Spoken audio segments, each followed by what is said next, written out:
Assalamu alaikum wa rahmatullahi wa barakatuh. Au nom d'Allah, le tout miséricordieux, le très compatissant. Paix et bénédiction sur le sceau des prophètes, Muhammad, sa famille pure, ses nobles compagnons, et sur ceux qui suivent le chemin de la vérité jusqu'au jour du jugement. Chaque ère de l'histoire humaine a été marquée par un profond désir de guidance, de justice et du triomphe de la vérité sur le faux. Depuis le commencement du temps, l'humanité a levé les yeux vers les cieux, cherchant l'aide divine lorsqu'elle était entourée de ténèbres, de corruption et d'oppression. Le Coran décrit la condition de l'humanité comme une épreuve et une lutte, où les hommes sont testés par la facilité et la difficulté, par les bénédictions et les calamités. Mais à travers toutes ces épreuves, Allah n'a jamais laissé l'humanité sans guidance. Il a envoyé des prophètes et des messagers, les uns après les autres, chacun portant la torche divine de la lumière, invitant les hommes à la foi, à la justice et à la clarté morale. Pourtant, cette chaîne de guidance n'était pas destinée à s'interrompre brusquement. La mission des prophètes n'a jamais été déconnectée les unes des autres. C'était une rivière continue qui coulait vers un océan final. D'Adam, A.S., à Nuh, A.S., d'Ibrahim, A.S., à Moussa, A.S., de Daoud, A.S., à Isa, A.S., et finalement jusqu'au dernier prophète Muhammad, chaque mission portait en elle une partie du plan divin. Et dans ce plan réside la promesse ultime, l'avènement du sauveur attendu, l'imam al-Mahdi, ASS, qui apparaîtra par la volonté d'Allah pour apporter la justice à un monde noyé dans l'oppression.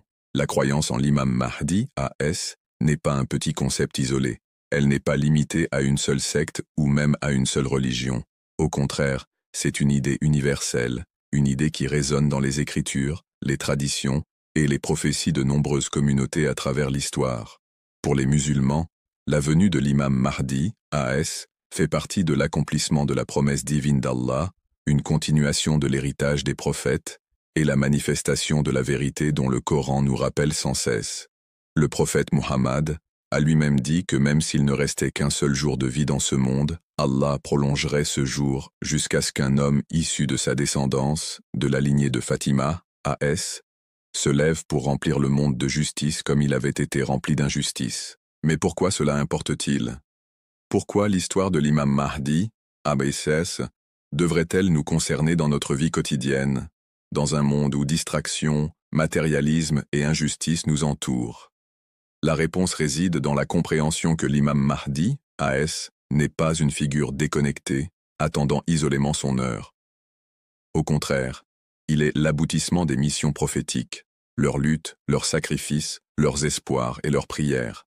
Étudier l'imam Mahdi, AS, c'est étudier le cœur même de la mission prophétique. Les prophètes n'étaient pas simplement des individus envoyés avec des enseignements isolés. Ils étaient les bâtisseurs d'une fondation divine, posant brique après brique, génération après génération, préparant l'humanité pour un achèvement final. Nuh, AS, a enseigné la persévérance et la patience face au rejet accablant. Ibrahim, AS, a ravivé le message du pur monothéisme, brisant les idoles de son temps et établissant l'héritage de la foi.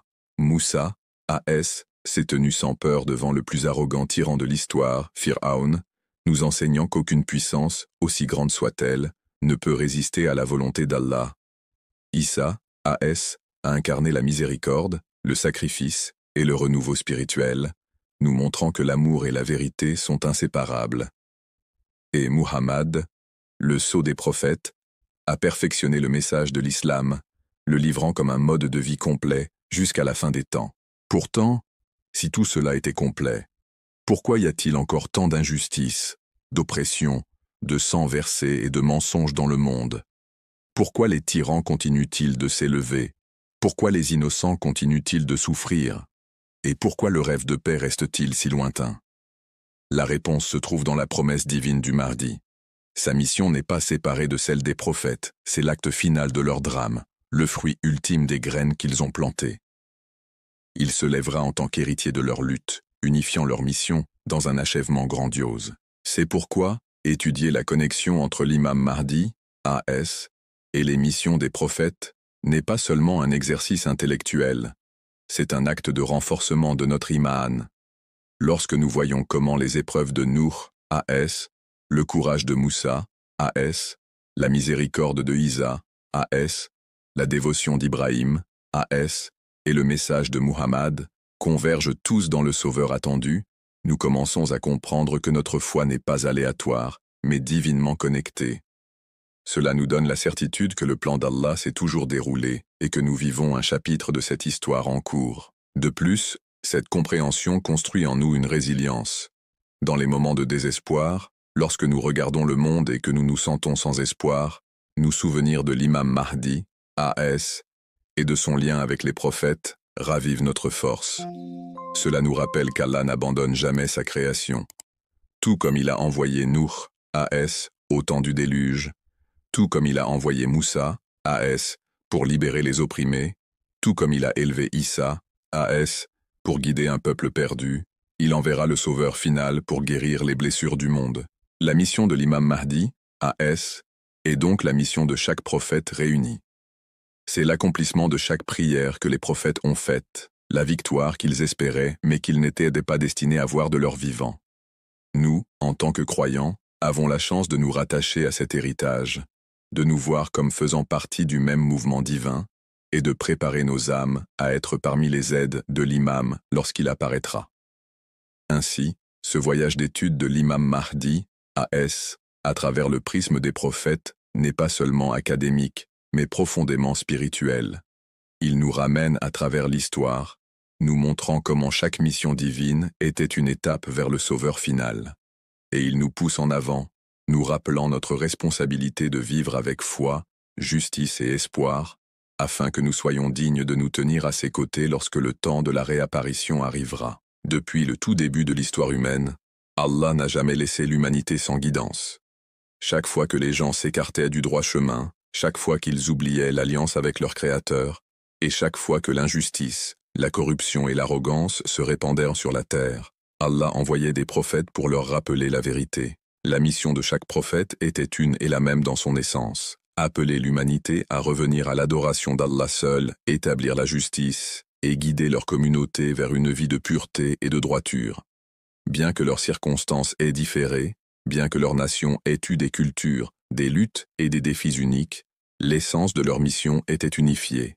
Cette unité dans la mission constitue l'épine dorsale du plan divin, un plan qui trouve son accomplissement ultime dans la venue de l'imam Mahdi, le sauveur attendu de l'humanité. Les prophètes n'étaient pas seulement des figures historiques ou des maîtres spirituels. Ils étaient porteurs d'une torche divine, chacun transmettant la flamme de la guidance au suivant, génération après génération, jusqu'à ce que la chaîne de la prophétie atteigne son sceau avec le messager d'Allah, Muhammad. Mais même après la finalité de la prophétie, la mission de guidance et de justice n'a pas été laissée incomplète. Au contraire, Allah a promis qu'il y aura un chef issu de la famille du prophète qui se lèvera à la fin des temps, un homme qui n'apportera pas une nouvelle révélation, mais qui ravivera l'essence de toutes les missions précédentes.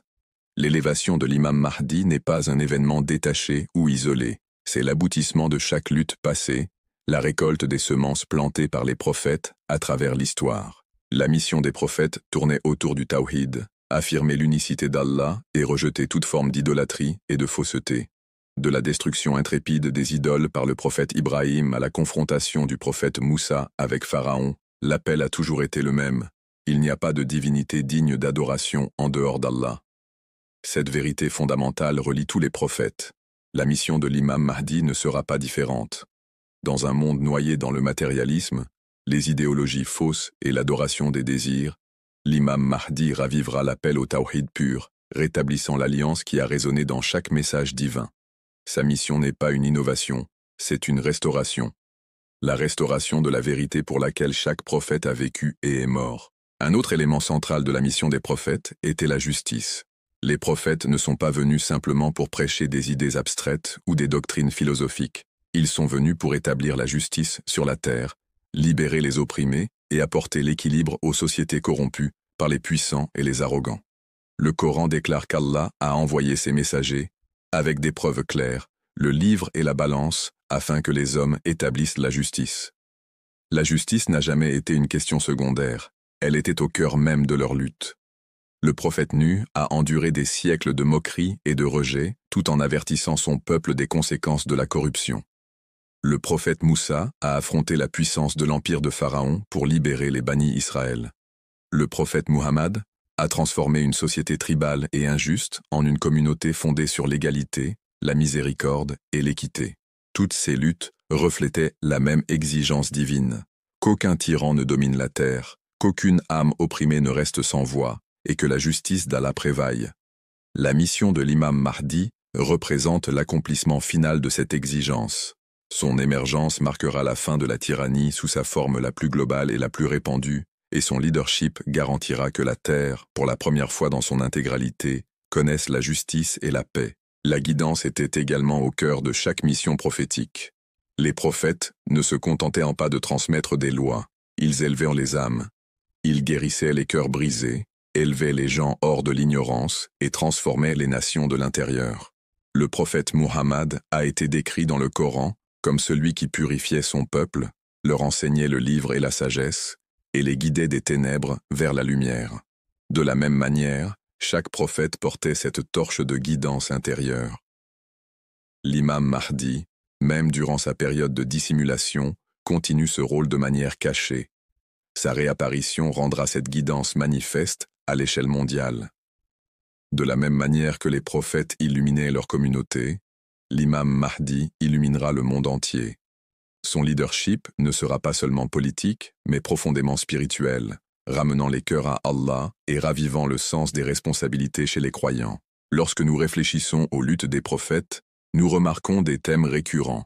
Chaque prophète a fait face à la résistance des élites arrogantes qui craignaient de perdre leur pouvoir. Chaque prophète a été tourné en dérision par ceux aveuglés par la richesse matérielle.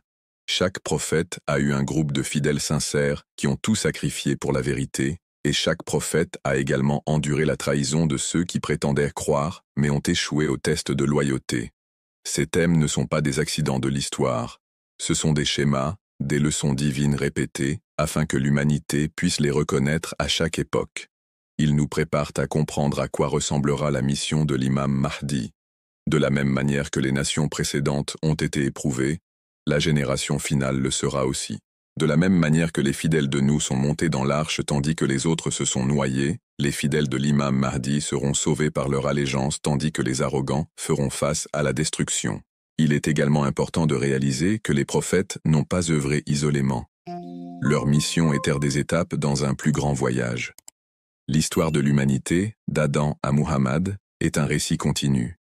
Le prophète Ibrahim a posé les fondations de la Kaaba, et le prophète Muhammad l'a purifié des idoles. Le prophète Moussa a libéré les bannis Israël, et le prophète Muhammad a établi une communauté de justice qui s'est répandue dans le monde. Le prophète Isa a prêché la miséricorde et le sacrifice, et il reviendra pour soutenir l'imam Mahdi dans la bataille finale contre le mensonge. Aucune de ces missions n'était déconnectée. Chacune était une pièce du même puzzle divin. L'imam Mahdi est la pièce finale qui complète l'image. Sans lui, l'histoire reste inachevée, mais avec lui, les promesses faites à chaque prophète trouvent leur accomplissement. Étudier ce lien n'est pas seulement un exercice intellectuel, cela renforce notre foi. Lorsque nous voyons la cohérence du message divin à travers les siècles et les nations, nous réalisons que notre religion n'est pas une invention aléatoire de l'histoire, mais le déploiement d'un plan divin. La croyance en l'imam Mahdi n'est pas une doctrine isolée, mais la continuation logique de ce que tous les prophètes ont défendu. En comprenant le lien entre leur mission et la sienne, nous nous sentons partie intégrante de quelque chose d'éternel, quelque chose de bien plus grand que nous-mêmes. Nous reconnaissons que nos luttes aujourd'hui, qu'elles soient contre des faiblesses personnelles ou contre la corruption sociétale, ne sont pas vaines. Elles sont liées à la lutte éternelle de la vérité contre le mensonge, une lutte qui a commencé avec le premier prophète et qui culminera avec l'imam Mahdi. Cette prise de conscience inspire également une responsabilité. Les disciples des prophètes n'étaient pas de simples spectateurs passifs, ils étaient des participants actifs à la mission. Ils ont sacrifié leur confort, leur richesse et même leur vie pour se tenir aux côtés de leur guide. Si l'imam Mahdi représente l'achèvement de toutes les missions prophétiques, alors notre rôle en tant que ses soutiens potentiels devient encore plus significatif. De la même manière que les compagnons des prophètes ont été testés et enregistrés dans l'histoire, nous aussi, Nous sommes éprouvés en ce temps de dissimulation. Nos choix, nos loyautés et nos actions détermineront si nous serons rappelés parmi ces véritables partisans ou parmi ceux qui se sont détournés. La mission universelle des prophètes n'était jamais seulement à propos de leur propre nation ou de leur propre époque. Elle visait à bâtir un héritage qui culminerait avec le Sauveur final, le chef qui unirait tous les croyants et établirait ce que les prophètes désiraient, un monde gouverné par la vérité, la justice et le rappel d'Allah. La mission de l'imam Mahdi n'est donc pas une nouvelle histoire, mais le dernier chapitre de la même histoire. Chaque prophète a préparé le terrain, chaque lutte a ouvert la voie, et chaque sacrifice a été une graine plantée pour la récolte que l'imam Mahdi apportera. Comprendre ce lien, c'est comprendre le sens même de l'histoire, le sens de notre existence, et l'espoir que, peu importe l'obscurité du monde, la lumière de la promesse d'Allah prévaudra. Le concept de gaïbat, ou occultation, occupe une place particulière dans les enseignements de l'islam. Ce n'est pas un phénomène aléatoire, ni une interruption inattendue du leadership divin. Au contraire, il est profondément enraciné dans le Coran, dans les traditions du prophète et dans l'histoire des prophètes antérieurs. Pour comprendre la vie cachée de l'imam Mahdi, nous devons reconnaître que l'idée de gaïbat n'est ni nouvelle, ni étrangère. Elle fait partie de la sunna d'Allah avec ses serviteurs choisis. Tout au long de l'histoire, il a dissimulé ses messagers ou les a rendus absents de leur peuple, pour des périodes spécifiques, chaque fois pour une raison pleine de sagesse. L'occultation de l'imam Mahdi est donc une continuation de ce schéma divin, le reliant à l'héritage des prophètes qui l'ont précédé. Le Coran lui-même offre de multiples références qui illustrent le principe de la dissimulation divine. Allah ne permet pas toujours à ses messagers de rester visibles ou accessibles à leur peuple en tout temps. Parfois, le prophète est rendu absent pour le protéger du mal, pour éprouver la foi de la communauté ou pour préparer le monde à une étape plus grande de la mission. Un exemple frappant est l'histoire du prophète Moussa. Avant qu'il ne reçoive la tâche de diriger les bannis Israël, il fut dissimulé de la tyrannie de Pharaon. Sa mère fut inspirée par Allah à le placer dans un panier et à l'envoyer sur le fleuve, où il finit dans le palais même de Pharaon. Cette dissimulation était essentielle à sa survie et à la libération éventuelle de son peuple. Plus tard, lorsque Moussa atteignit l'âge adulte et tua accidentellement un Égyptien, il se cacha à Madian pendant des années, vivant à nouveau loin de son peuple. Ces deux épisodes de la vie de Moussa sont des formes de gaïba. Il était absent, mais son absence n'était pas dénuée de sens. C'était une préparation. C'était une épreuve pour son peuple. C'était aussi un acte de sagesse divine pour garantir que sa mission puisse finalement réussir. De même, le prophète Youssouf vécut une forme de gaïbat lorsque ses frères le jetèrent dans le puits, et plus tard, lorsqu'il fut emprisonné injustement en Égypte. Pendant ces années d'absence, sa famille ignorait où il se trouvait, ni le rôle qu'il jouerait dans leur salut de la famine. Sa dissimulation fut à la fois une épreuve et une miséricorde. Elle mit à l'épreuve la patience de son père, le prophète Yacoub, qui continua à croire en la promesse d'Allah malgré la perte apparente de son fils bien-aimé. Dans le même temps, les années cachées de Youssouf le préparèrent avec sagesse, patience et résilience, des qualités qui firent de lui un dirigeant compétent une fois qu'il fut nommé responsable des greniers d'Égypte. Cette histoire préfigure la gaïbat de l'imam Mahdi.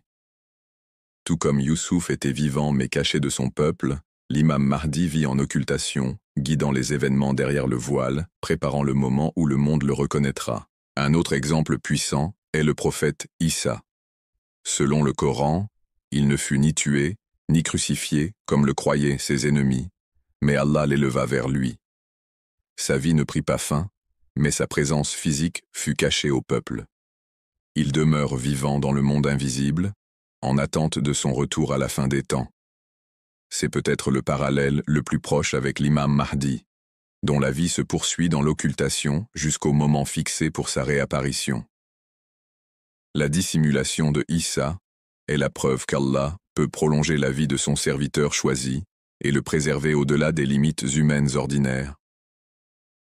Pour ceux qui doutent de la longue vie de l'imam Mahdi, l'histoire de Issa reste un précédent indéniable. La puissance d'Allah est illimitée et il a montré tout au long de l'histoire qu'il préserve ses serviteurs aussi longtemps que sa sagesse l'exige. Le Coran mentionne également le serviteur mystérieux d'Allah que Moussa rencontra, connu sous le nom de Khidr. Sa vie et son rôle sont enveloppés de mystère, Pourtant de nombreuses traditions affirment que Khidr continue de vivre encore aujourd'hui. Sa dissimulation lui permet de remplir un rôle caché dans la guidance des individus et des communautés d'une manière qui n'est pas toujours apparente. La vie continue de Khidr est un autre exemple de la sagesse divine, consistant à garder un serviteur choisi loin des yeux des masses, mais actif dans l'invisible. La Ghaibat de l'imam Mahdi appartient à cette même catégorie de sagesse divine, un serviteur d'Allah dissimulé mais non absent, caché mais non inactif. À partir de ces exemples coraniques, il devient clair que le concept de Ghaibat est profondément enraciné dans le plan divin. Ce n'est pas une rupture dans la guidance, mais plutôt une continuation du schéma d'Allah visant à éprouver et à préparer son peuple. Chaque dissimulation sert un but. Pour Moussa, c'était la protection et la préparation. Pour Youssouf, c'était l'élévation et la reconnaissance finale. Pour Issa, c'était la préservation en vue d'un retour ultérieur. Pour Khidr, c'est une guidance cachée continue. Pour l'imam Mahdi, la Ghaibat combine toutes ces dimensions. C'est une période de protection contre les ennemis qui le tueraient, s'ils le pouvaient. C'est une préparation à une mission mondiale qui requiert une résilience extraordinaire et un soutien divin. C'est la préservation de sa vie jusqu'au moment désigné. Et c'est une guidance cachée pour les croyants qui recherchent son intercession et sa direction même en son absence. Les hadiths du prophète Mohammed affirment également cette réalité. De nombreuses traditions authentiques parlent de la Ghaibat de l'imam Mahdi. Le prophète informa ses compagnons qu'il y aurait un chef issu de sa descendance qui disparaîtrait à la vue des gens, mais dont la mission continuerait. Il décrivit la Ghaibat comme une épreuve pour les croyants. Un temps où la foi serait ébranlée et où seuls les sincèrement fidèles tiendraient fermement à leur croyance. Dans une narration, le prophète compara la Ghaibat du Mahdi à la dissimulation du soleil derrière les nuages. Bien que le soleil soit caché, sa lumière et sa chaleur continuent d'atteindre la terre. De même, bien que l'imam Mahdi soit dissimulé, sa guidance, ses prières et son influence spirituelle continuent de bénéficier au monde. Cette analogie saisit l'essence de la Ghaibat, une absence en apparence, mais une présence en effet. Dans l'histoire islamique, la Ghaibat a toujours été un moyen de mettre la communauté à l'épreuve. Lorsqu'un prophète ou un guide disparaît, la communauté fait face à une question cruciale. Resteront-ils fermes ou perdront-ils la foi? Le peuple de Moussa fut mis à l'épreuve, lorsqu'il les quitta pendant 40 nuits, pour s'entretenir avec Allah sur le mont Sinaï. En son absence, beaucoup se tournèrent vers l'adoration du veau d'or, échouant à l'épreuve de la loyauté. La leçon est claire. La Ghaibat révèle la véritable nature de la foi des gens. Ceux qui restent patients et fermes sont élevés, tandis que ceux qui chancellent révèlent la faiblesse de leur cœur. La Ghaibat de l'imam Mahdi fonctionne de la même manière. C'est une période d'épreuve. Ceux qui restent loyaux, qui continuent à prier pour son retour, qui s'efforcent de vivre selon les valeurs de l'islam, sont ceux qui se montreront dignes de se tenir à ses côtés lorsqu'il réapparaîtra. L'idée même de la Ghaibat met également en lumière le rôle de la responsabilité humaine. En l'absence d'un chef visible, les croyants ne peuvent pas compter sur une guidance directe constante. Ils doivent apprendre à s'attacher fermement au Coran, aux enseignements du prophète et à la guidance laissée par les imams. Ils doivent développer la maturité, l'indépendance et la sincérité. C'est une période de formation, préparant la communauté à assumer l'immense responsabilité de soutenir la mission mondiale de l'imam Mahdi à son retour. Tout comme les étudiants ne peuvent pas toujours dépendre de la présence physique de leur enseignant et doivent apprendre à agir avec intégrité par eux-mêmes, les croyants durant la Ghaibat sont censés vivre avec conscience, discipline et confiance dans le plan d'Allah. Lorsque nous relions tous ces exemples, la sagesse de la Ghaibat de l'imam Mahdi devient claire. Ce n'est pas une interruption de la guidance divine, mais une étape dans son achèvement. Elle le relie au récit des prophètes précédents, montrant une continuité dans la manière dont Allah agit avec ses serviteurs choisis. Elle met à l'épreuve la foi de la communauté, distinguant la sincérité de l'hypocrisie. Elle cultive la responsabilité et l'indépendance chez les croyants. Elle préserve la vie de l'imam contre les menaces des tyrans qui autrement le tueraient avant même que sa mission ne commence. Elle lui permet de se préparer, d'une manière cachée à notre compréhension, à la tâche monumentale de conduire le monde vers une ère de justice et de paix. Réfléchir à la Ghaibat, c'est réaliser qu'Allah est toujours aux commandes. Ce qui semble être une absence est en réalité une présence d'un autre genre. Ce qui semble être un retard est en réalité une préparation pour le moment opportun. Tout comme les frères de Youssouf pensaient qu'il était perdu à jamais, alors qu'il était vivant et destiné à régner, beaucoup aujourd'hui peuvent supposer que l'imam Mahdi est absent d'une manière qui laisse le monde sans guide. Mais en réalité, il est vivant, préservé et actif de façon cachée. Sa dissimulation est un voile, non une disparition. Sa mission continue, et son retour est promis. La croyance en l'imam Mahdi n'est pas un concept isolé qui serait soudainement apparu dans la pensée islamique. Elle est profondément enracinée dans le Coran et le Hadith, et liée à l'essence même de la guidance divine.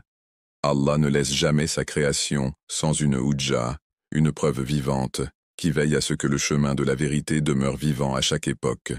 Du tout premier prophète jusqu'au sceau des prophètes, ce principe est resté constant.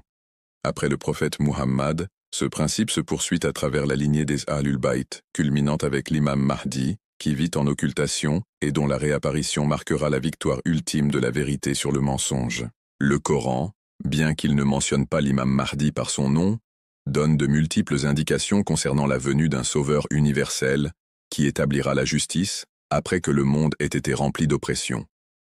L'un des versets les plus puissants est « Et nous voulions favoriser ceux qui avaient été opprimés sur la terre, en faire des dirigeants et des héritiers, les établir solidement sur la terre, et faire voir à Pharaon, à Aman et à leurs armées ce qu'ils redoutèrent de leur part. » Sourate Al-Qasas 28, 5, 6.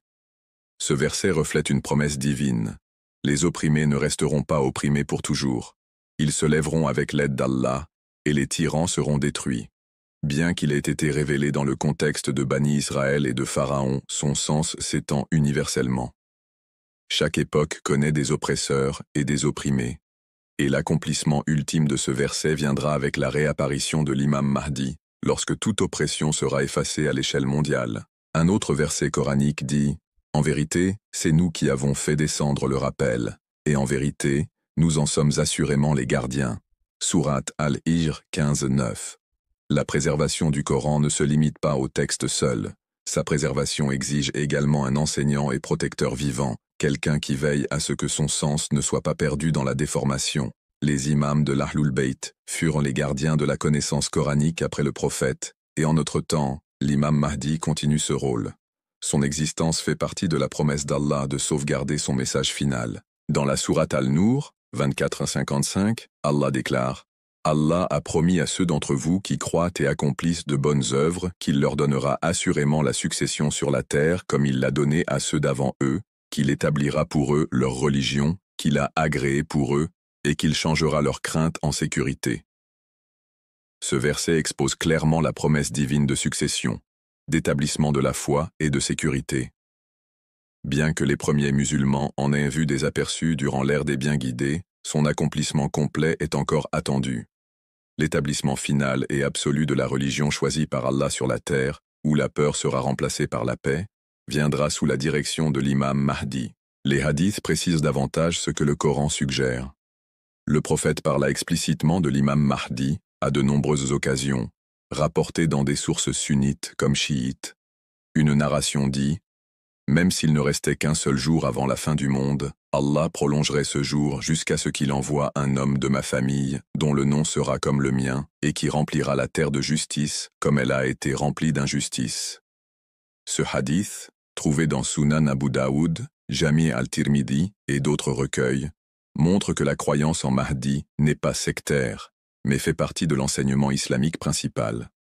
Le prophète lia la mission de l'imam Mahdi à la sienne, le décrivant comme quelqu'un de sa famille qui poursuit l'héritage prophétique en apportant la justice à toute la terre.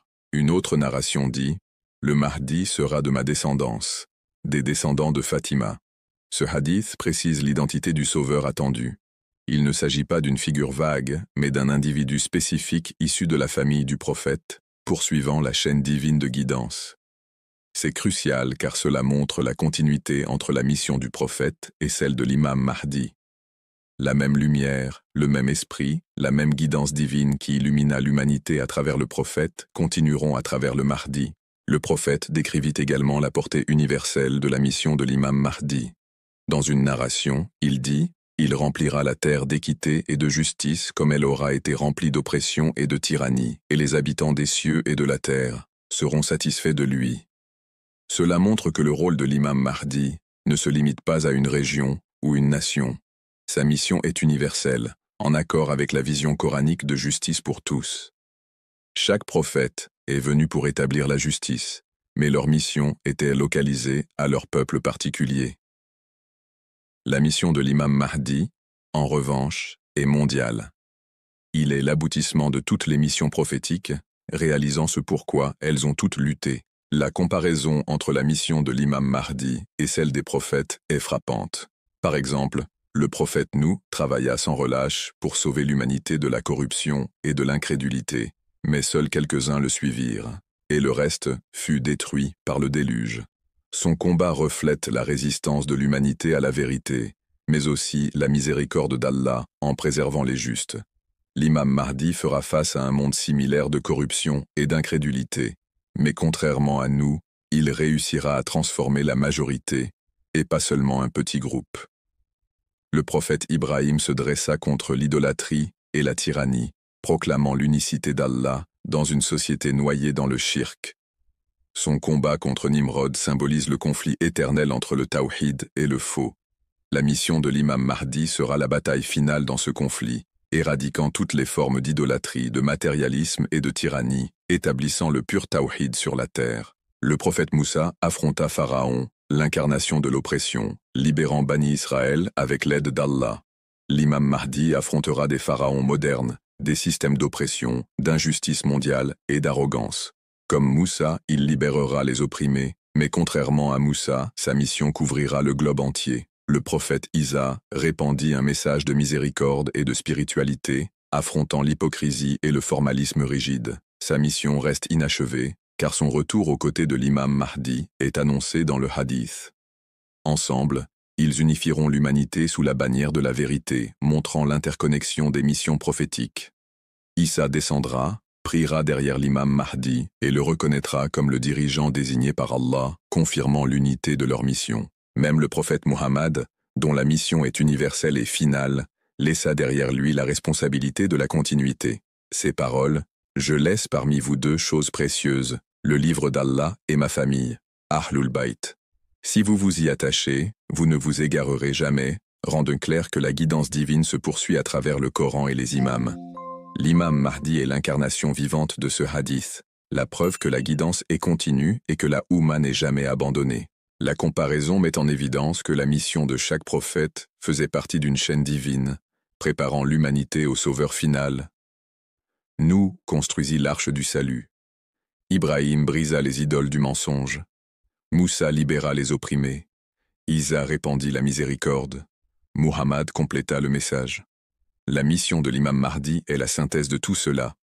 L'arche du salut à l'échelle mondiale, la destruction des idoles modernes, la libération de l'humanité de toute forme de tyrannie, la diffusion de la miséricorde divine et l'accomplissement du message final en pratique. Étudier ce lien renforce notre iman de deux manières. Premièrement, cela montre que l'imam Mahdi n'est pas un concept nouveau ou étrange, mais la continuité de la sunna d'Allah à travers l'histoire. Deuxièmement, cela nous donne espoir et résilience. De même qu'Allah soutint chaque prophète face à des obstacles écrasants, il soutiendra l'imam Mahdi.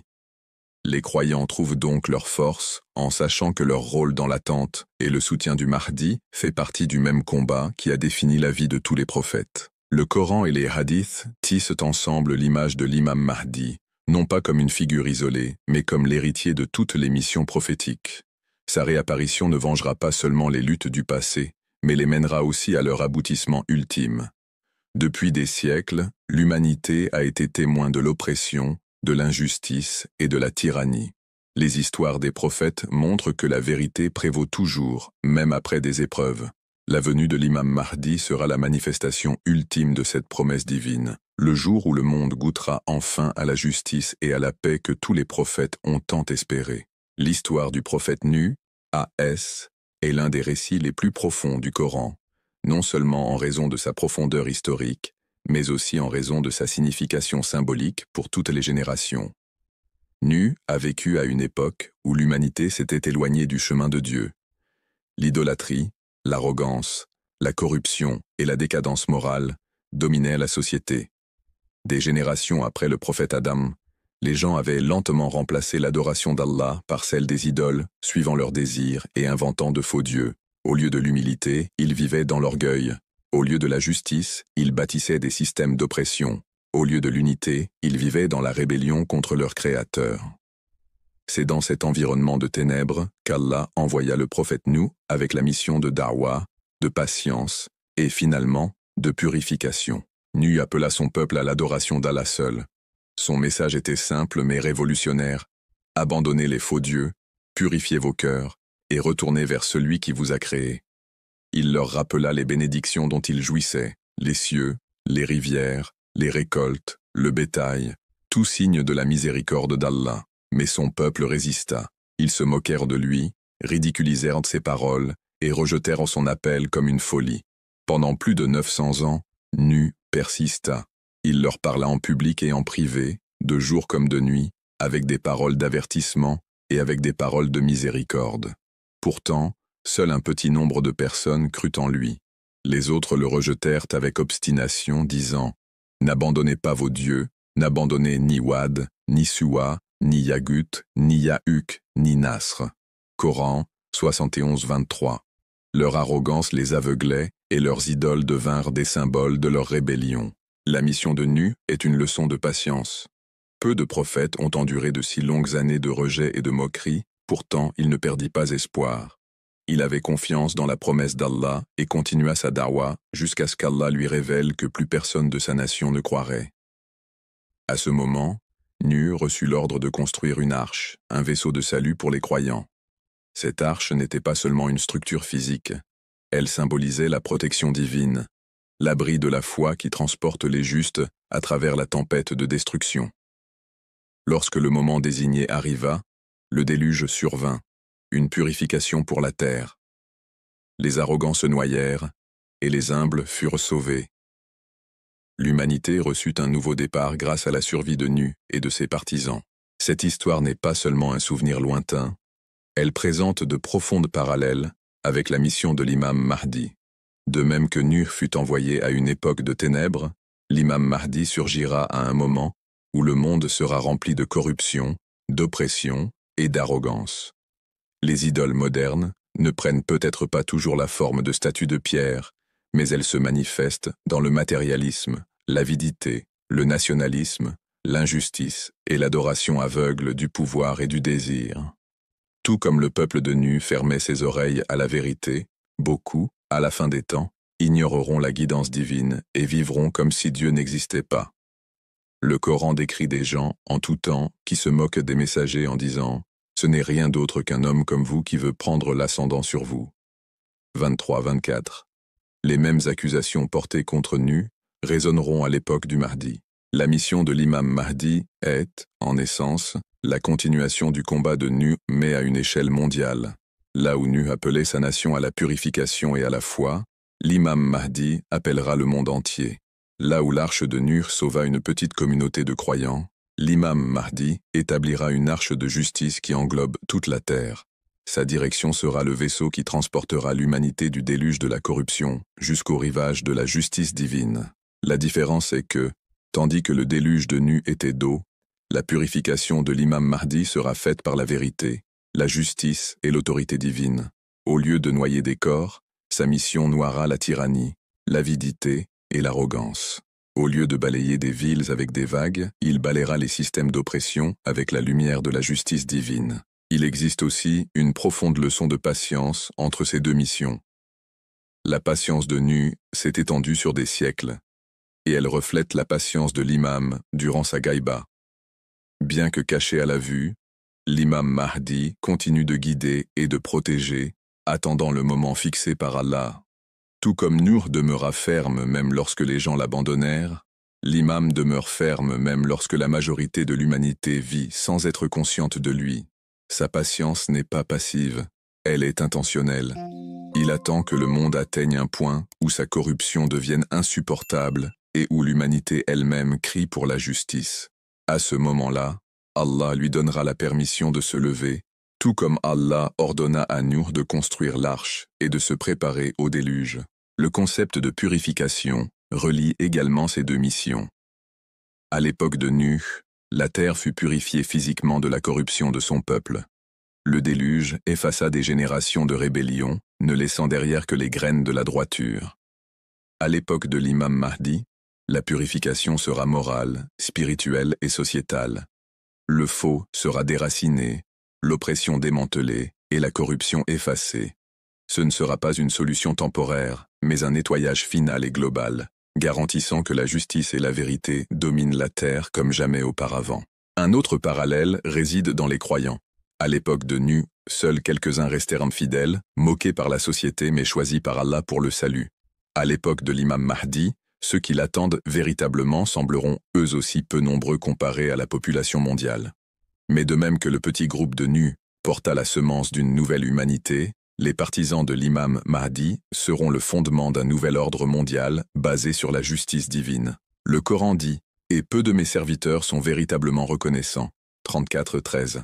Les partisans de Nuh et les compagnons de l'imam incarnent tous deux cette vérité. Un petit nombre de croyants sincères peut changer le cours de l'histoire. De plus, l'arche de Nuh est symbolique de l'Ahlul Bayt.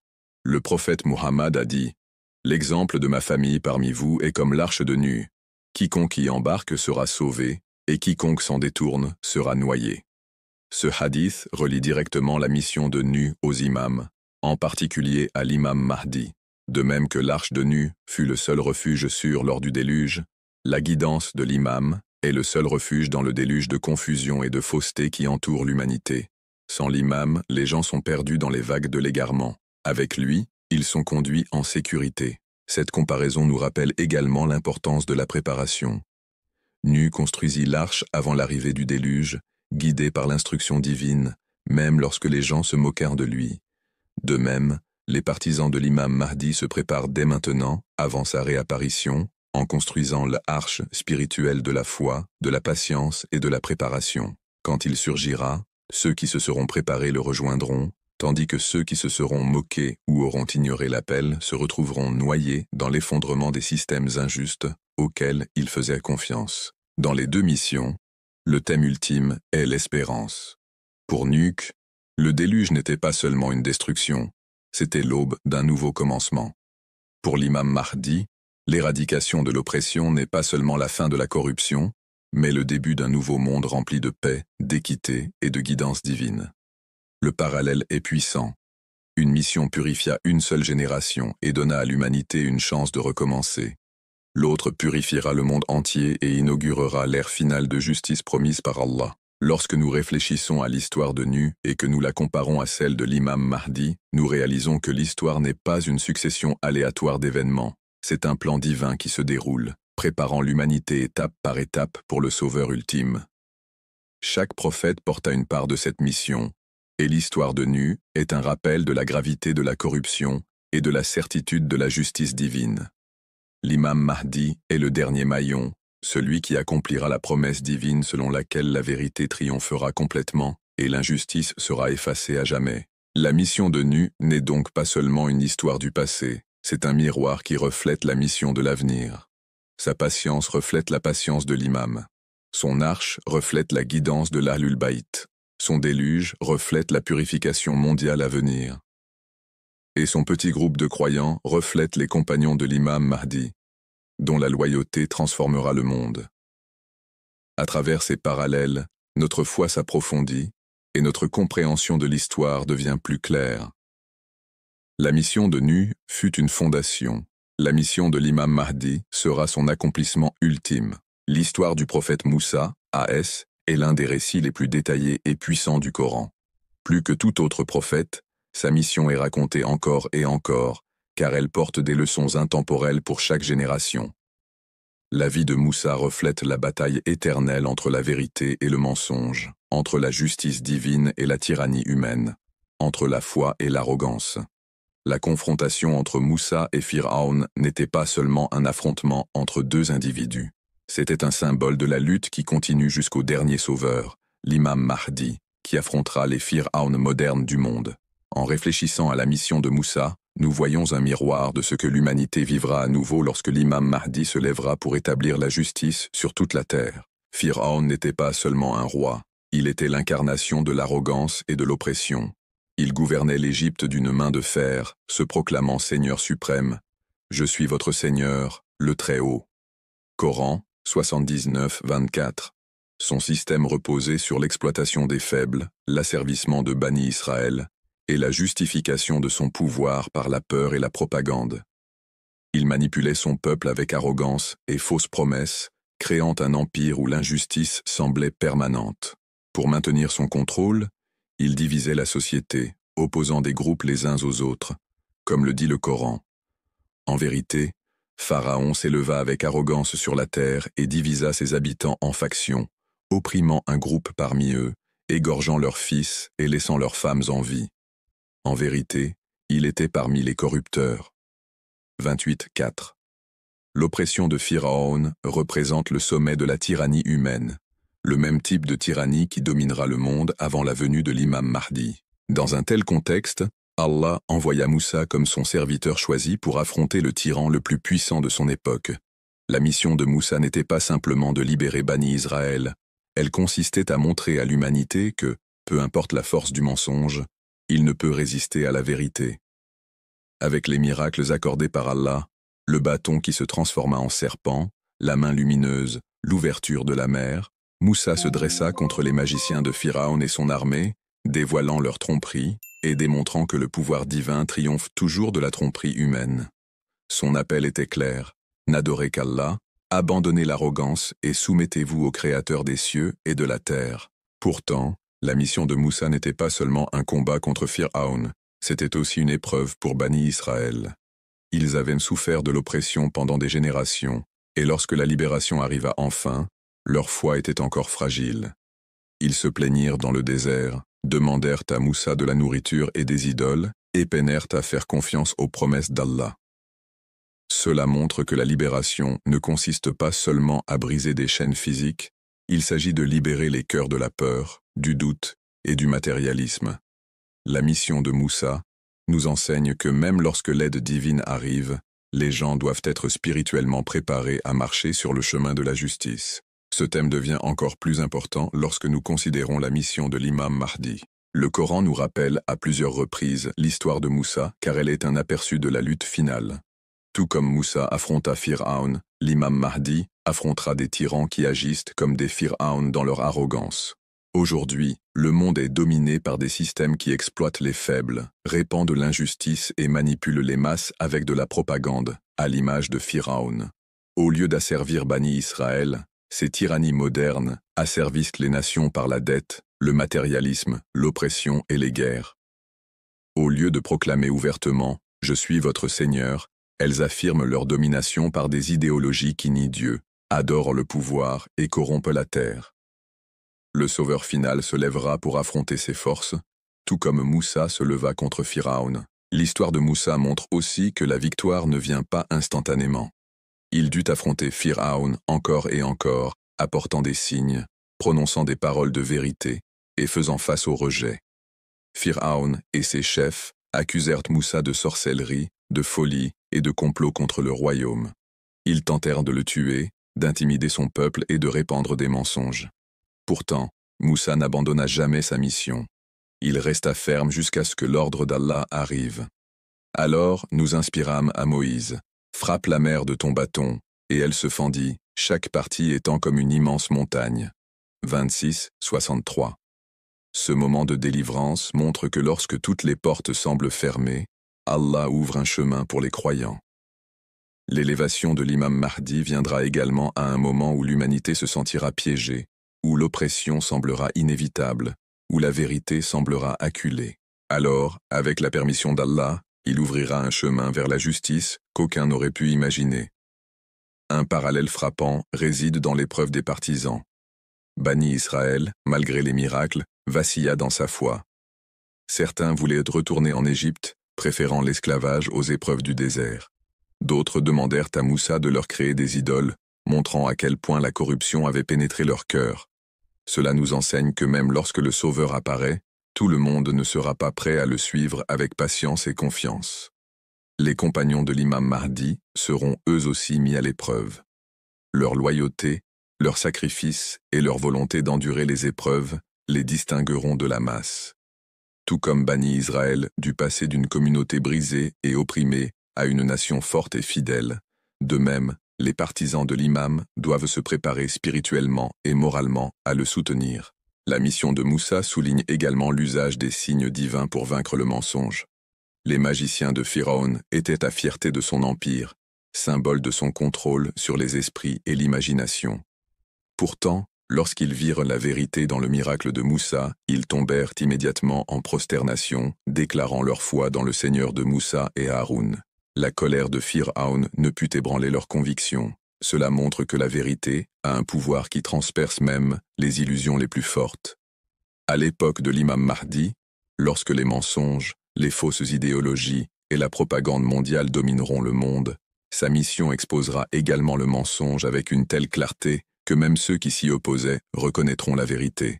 Le Coran dit, bien au contraire, nous lançons la vérité contre le mensonge, et elle l'anéantit, et le voilà qui disparaît. 21, 18. Telle sera l'essence de la mission du Mahdi. Une autre leçon de la mission de Moussa est le rôle du leadership. Moussa n'était pas seulement un prophète, mais aussi un leader qui guida son peuple à travers le voyage le plus difficile de leur vie. Il géra leurs faiblesses, les encouragea dans les moments de peur et supporta leurs plaintes avec patience. Le leadership exige endurance, sagesse et miséricorde, et c'est exactement ce que démontrera l'imam Mahdi. Son leadership transformera un groupe dispersé et opprimé de croyants en la force la plus puissante sur terre, unie sous la guidance divine. Les défis que Moussa affronta avec Bani Israël annoncent les défis que l'imam affrontera en unissant l'humanité sous la justice. La confrontation avec Pharaon nous enseigne aussi la fin de la tyrannie. Pharaon poursuivit Moussa et ses partisans dans la mer, confiant en sa puissance. Mais lorsqu'il vit les eaux se refermer sur lui, il cria sa foi. Mais il était trop tard. Le Coran rapporte ces paroles. « Je crois qu'il n'y a de divinité que celui en qui les enfants d'Israël croient, et je suis parmi les musulmans. » 10,90. Mais Allah répondit, « Maintenant, alors que tu as désobéi auparavant et que tu étais parmi les corrupteurs. » 10,91. Son corps fut préservé comme un signe pour les générations futures. Cette fin montre que la tyrannie, aussi puissante soit-elle, est toujours temporaire. Elle s'effondre au moment même de son arrogance, lorsqu'elle se croit invincible. La mission de l'imam Mahdi apportera le même sort aux Pharaon modernes. Leur système d'oppression, leurs armées, leurs richesses et leur arrogance s'effondreront soudainement lorsque la justice divine arrivera. Pour les croyants, la mission de Moussa est un rappel à rester ferme. La libération demande patience, sacrifice et confiance dans le timing d'Allah. Il fut dit aux Israélites d'endurer l'oppression jusqu'à ce que l'ordre d'Allah arrive, et lorsqu'il arriva, la victoire fut écrasante. De la même manière, les croyants aujourd'hui sont appelés à attendre l'imam, à renforcer leur foi, à préparer leur cœur et à avoir confiance que son élévation viendra lorsque le monde en aura le plus besoin. Les parallèles sont frappants. Oppression avant la libération, épreuve avant le triomphe, patience avant la victoire. Ainsi, la mission de Moussa n'est pas seulement un récit historique, c'est une prophétie vivante de ce qui se déroulera à l'époque de l'imam Mahdi. La vérité affrontera la tyrannie. L'oppression semblera accablante, mais l'aide divine arrivera de manière miraculeuse. Les gens seront éprouvés, et seuls les fermes resteront fidèles. Le leadership transformera les faibles en forts, et la tyrannie, aussi grande soit-elle, s'effondrera devant la lumière de la justice divine. En réfléchissant à l'histoire de Moussa, nous voyons non seulement le passé, mais aussi l'avenir.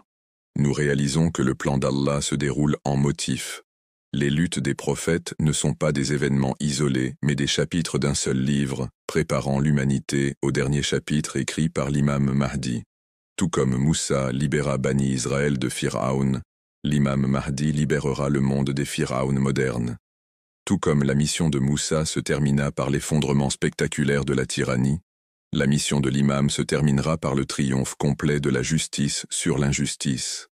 Le Coran promet « Et nous voulions accorder une faveur à ceux qui étaient opprimés sur la terre et en faire des dirigeants et en faire des héritiers. » 28.5.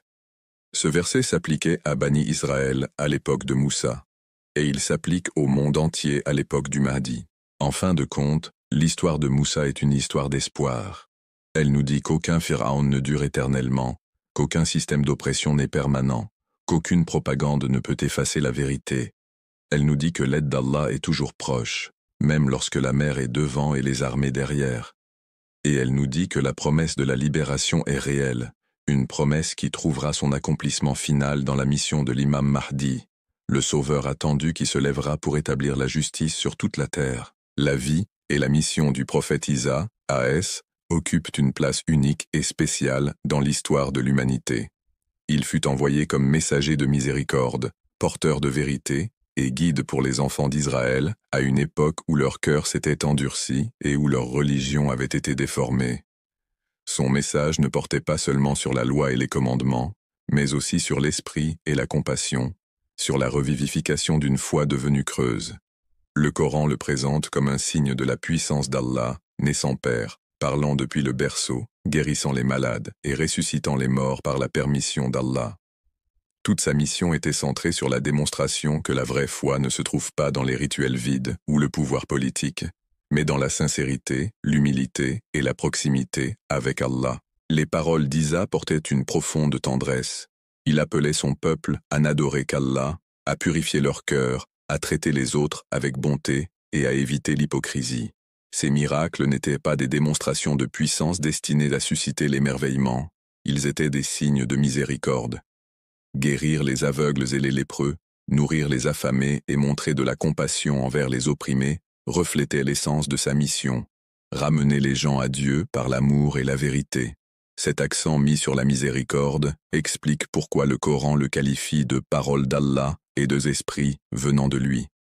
Sa présence rappelait que la guidance divine ne se limite pas aux règles, mais concerne aussi la transformation du cœur. Mais la mission d'Isa ne fut pas sans résistance. Les dirigeants de son époque le rejetèrent, car son message remettait en cause leur autorité et révélait leur corruption.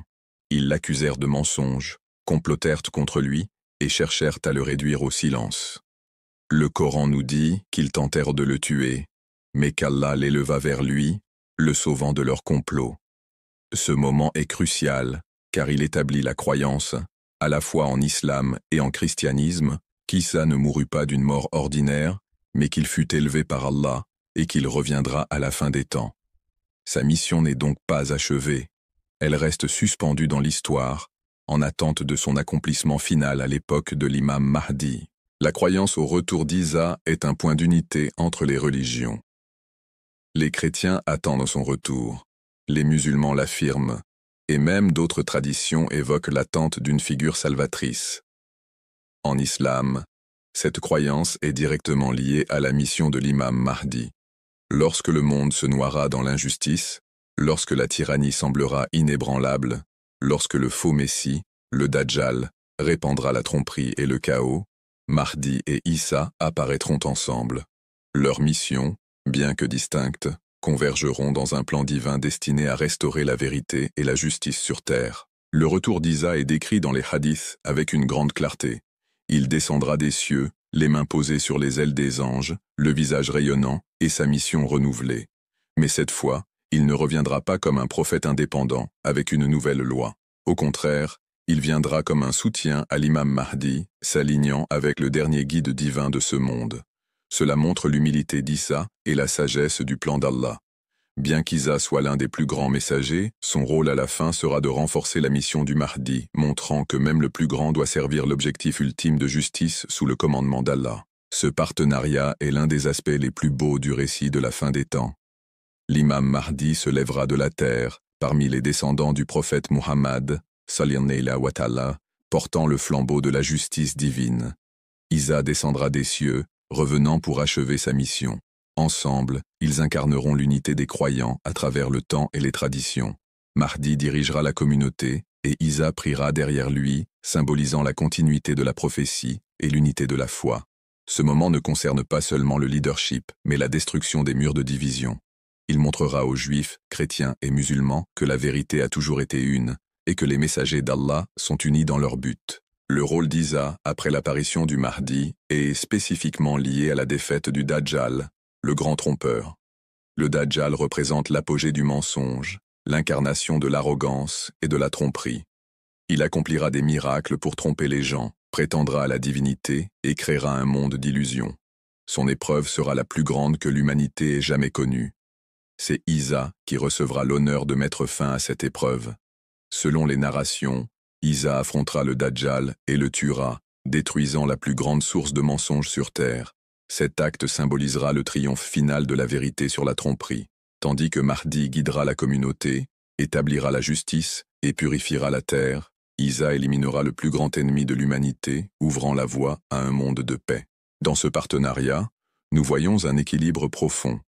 Mahdi est le guide, dirigeant les croyants, établissant les lois et reconstruisant la société. Isa est le soutien, renforçant la mission, unissant les peuples de différentes religions et supprimant l'obstacle ultime à la vérité.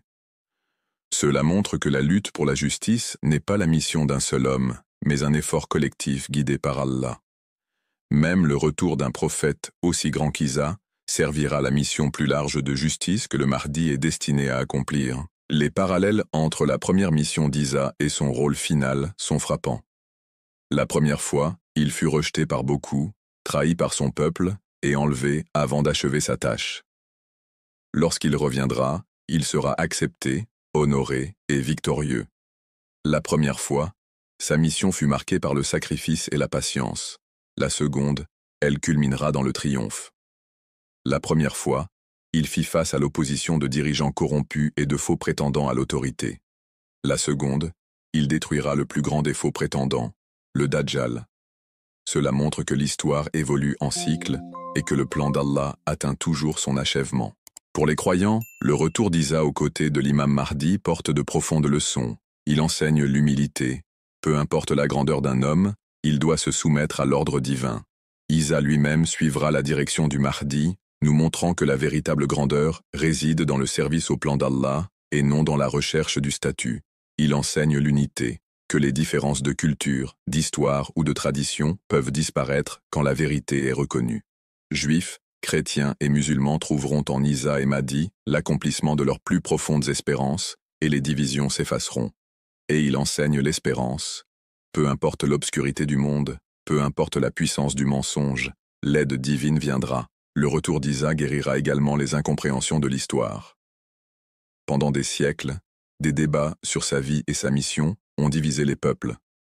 Certains l'ont nié, d'autres ont exagéré son rôle, et beaucoup ont mal compris son message.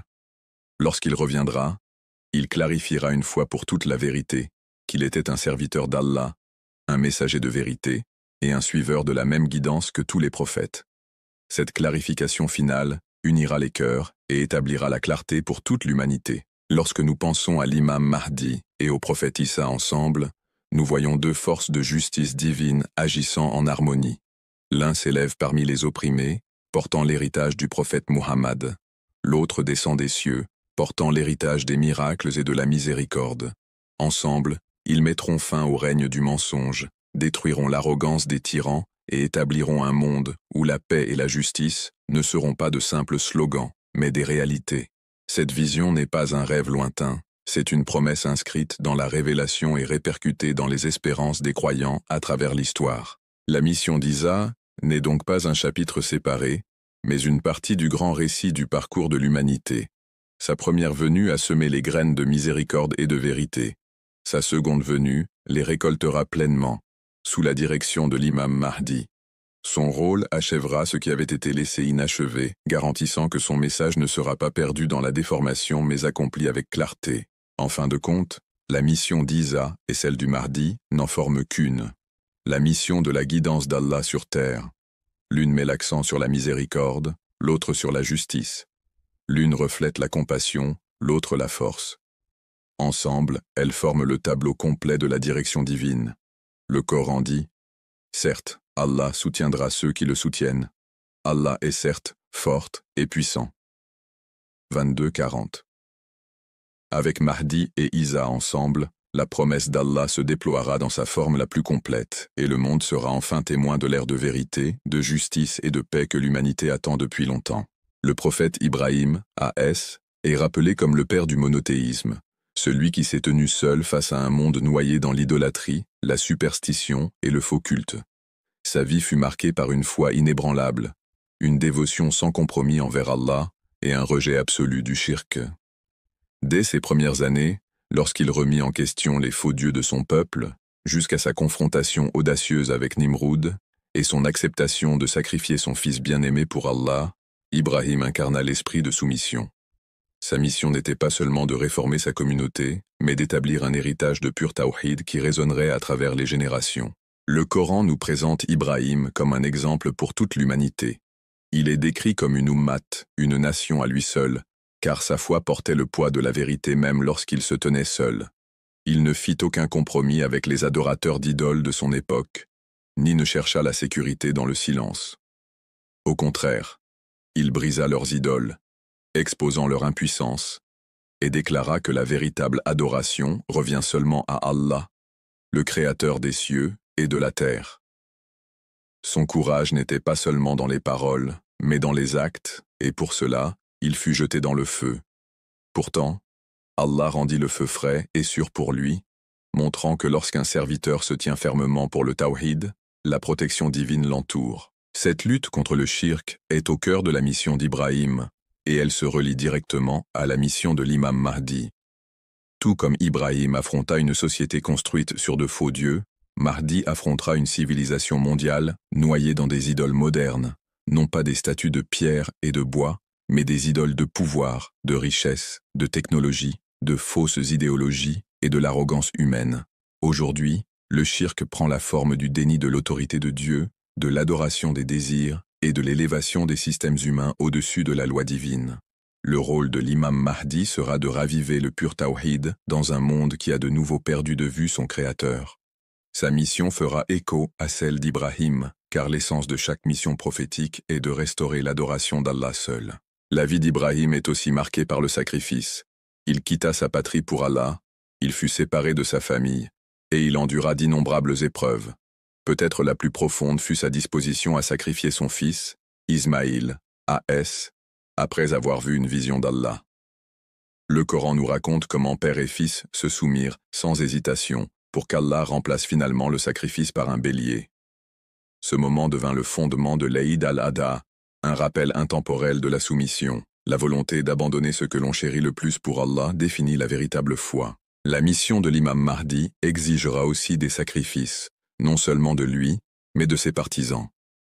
Sa lutte contre la corruption et l'injustice mondiale ne sera pas facile. Les croyants seront éprouvés par la peur, les difficultés et les pertes, tout comme Ibrahim fut éprouvé. Mais l'issue sera le soutien divin, tout comme Allah soutint Ibrahim. Le feu ne le brûla pas, le couteau ne toucha pas son fils, et son héritage fut préservé. De la même manière, la mission du Mahdi fera face à une opposition écrasante, mais la promesse divine est qu'il réussira.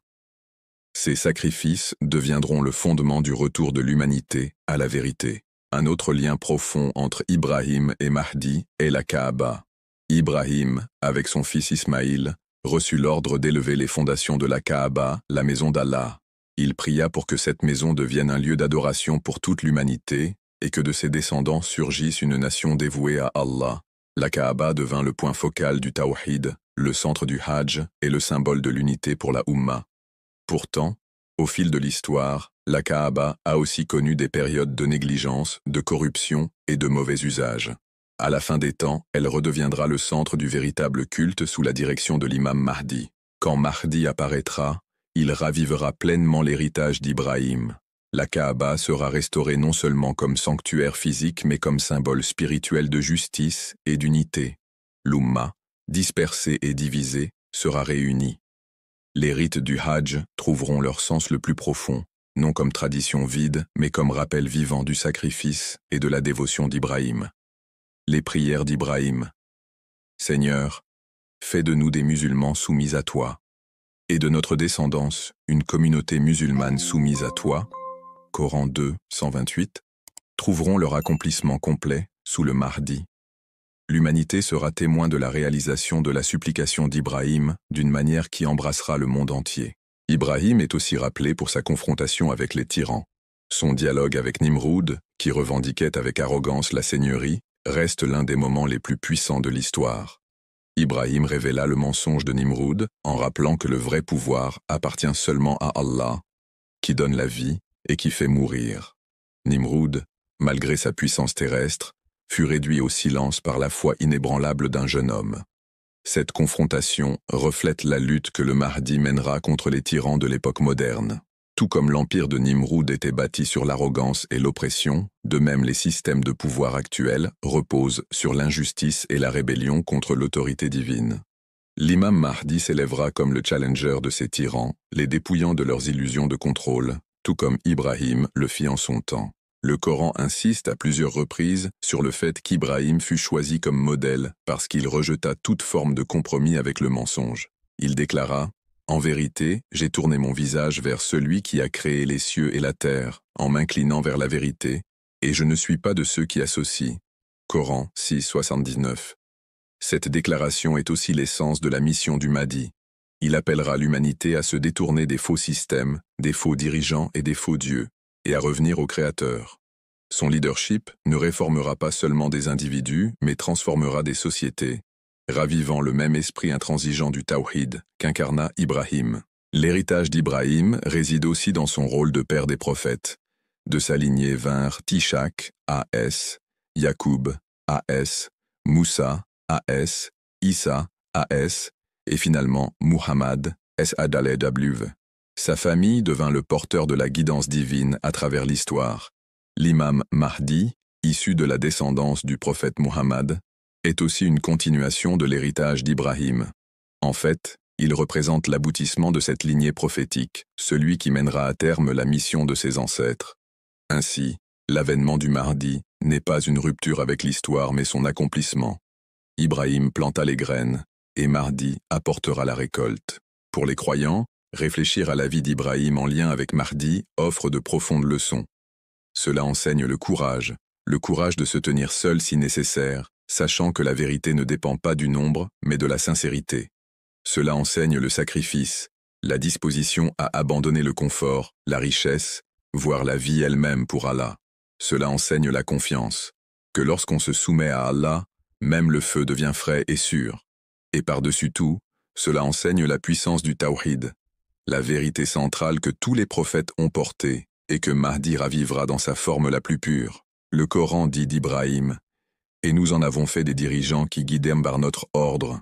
Nous leur avons inspiré de faire de bonnes œuvres, d'accomplir la prière, de donner la zakat, et ils étaient nos adorateurs. » 21-73. Ce verset décrit l'essence du leadership, guidé par le commandement divin, établir la justice et adorer Allah sincèrement. L'imam Mahdi incarnera ces mêmes qualités, se tenant comme le dernier dirigeant dans la lignée de l'héritage d'Ibrahim. Il guidera non pas une seule nation, mais le monde entier, ravivant l'adoration d'Allah et établissant la justice, comme Ibrahim en avait prié. En fin de compte, le lien entre Ibrahim et Mahdi est le lien entre le commencement et l'achèvement d'une mission divine. Le combat d'Ibrahim posa les fondations du monothéisme, ses sacrifices donnèrent à l'humanité un exemple éternel. Sa Kaaba devint le cœur de l'adoration, et ses prières façonnèrent le destin des nations. L'imam Mahdi mènera cet héritage à sa perfection finale. Il ravivera le pur Tawhid à travers la terre, détruira les idoles modernes de l'arrogance et du mensonge, unira l'Umma, et restaurera la Kaaba comme le véritable centre de la dévotion de l'humanité. Ensemble, la mission d'Ibrahim et celle du Mahdi nous montrent que l'histoire n'est pas aléatoire. C'est un plan divin avançant vers le triomphe de la vérité. Le prophète Youssouf, A.S., est l'une des figures les plus captivantes du Coran, dont la vie incarne la patience, le leadership caché et le triomphe final après l'épreuve. Son histoire n'est pas seulement un récit de lutte personnelle, mais une leçon divine sur la façon dont les plans d'Allah se déroulent, souvent de manière cachée aux yeux des hommes. Youssouf fut séparé de sa famille, jeté dans un puits, vendu comme esclave et emprisonné injustement. Pourtant, toutes ces difficultés faisaient partie d'un plan plus vaste, visant à l'élever au rang de dirigeant qui sauverait non seulement l'Égypte, mais aussi sa propre famille de la famine.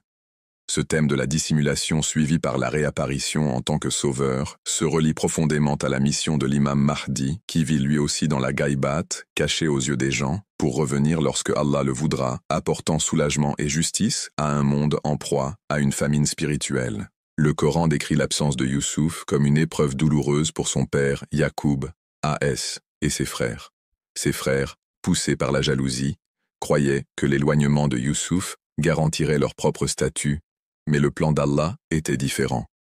La disparition de Youssouf n'était pas une perte, mais une préparation à quelque chose de plus grand. De la même manière, l'occultation de l'imam Mahdi est souvent mal comprise.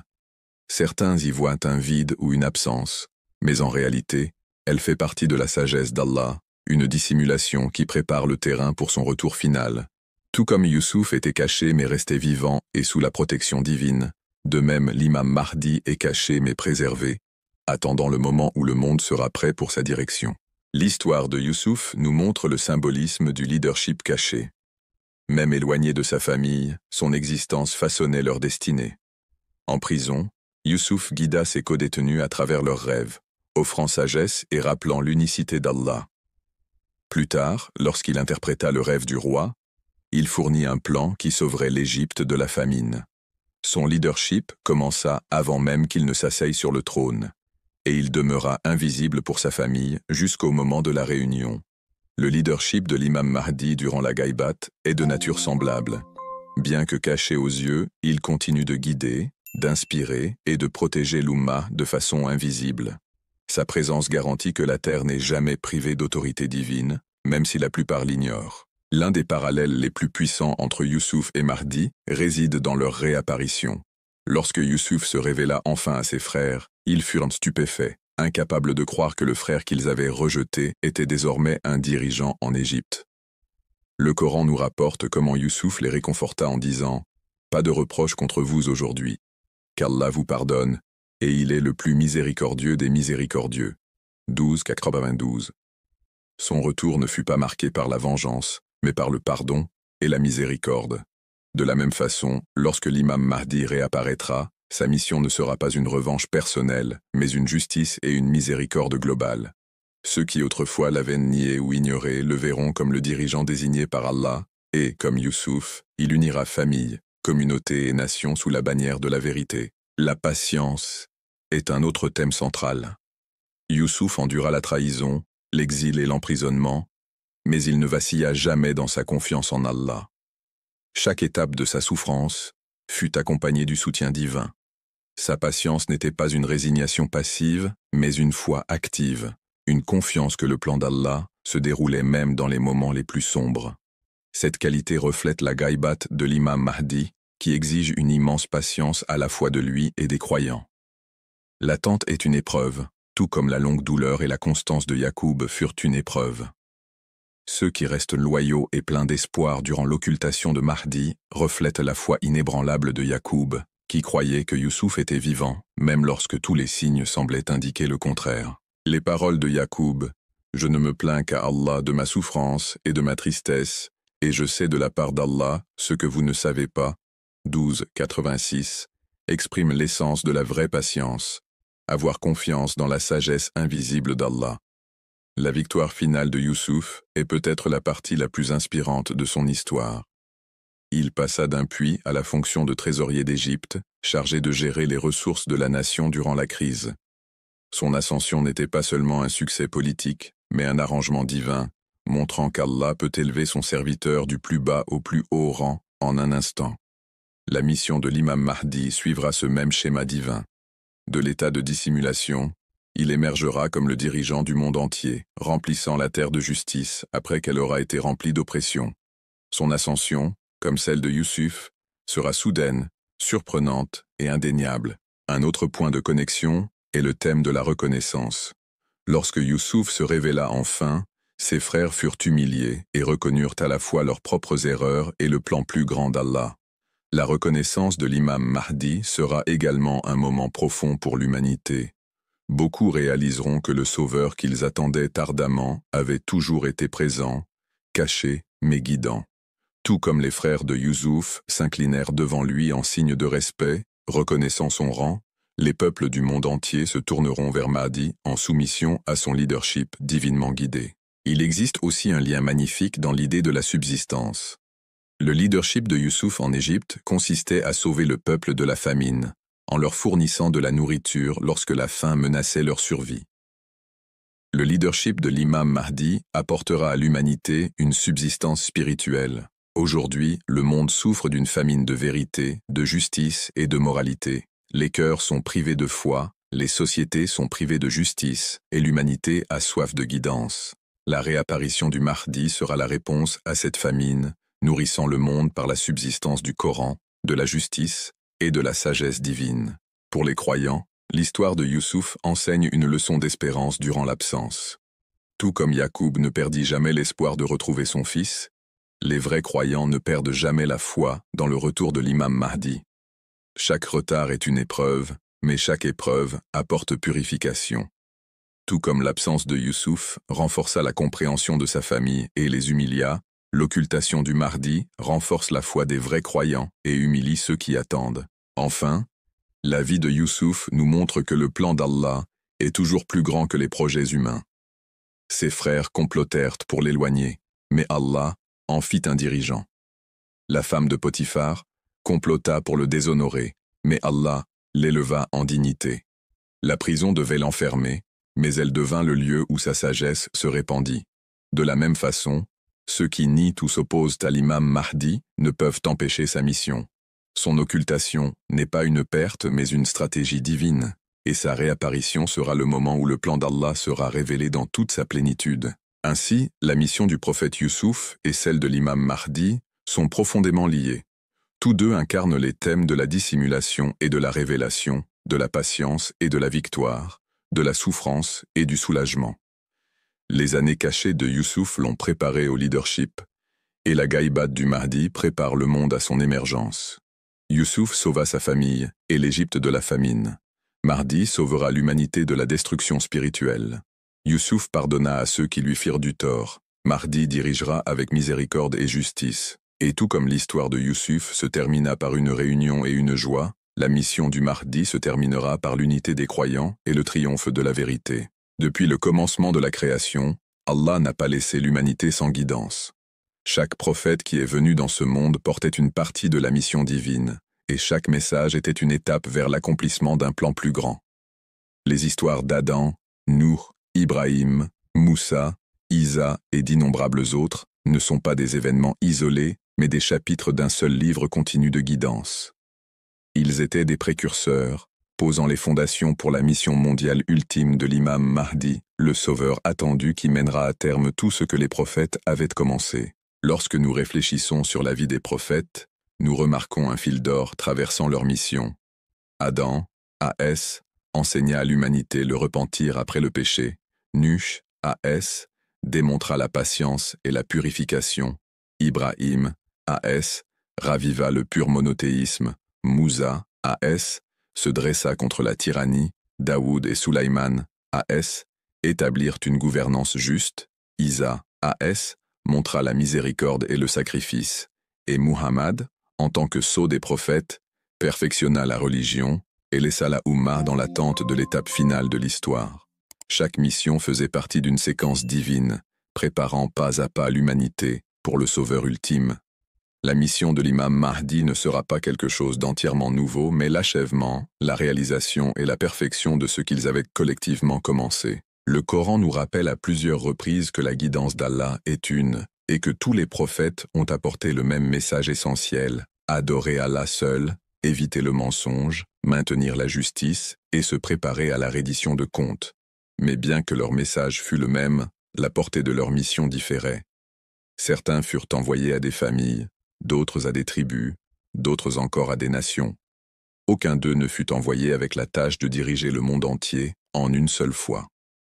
Ce rôle fut divinement réservé pour la dernière ère, lorsque le Mahdi attendu viendrait établir la justice, non pas pour une tribu, ni pour une nation, mais pour toute l'humanité. Ainsi, le déploiement graduel des missions prophétiques est semblable à la pose de briques pour une structure qui ne serait complétée que lorsque Mahdi apparaîtra comme sa couronne.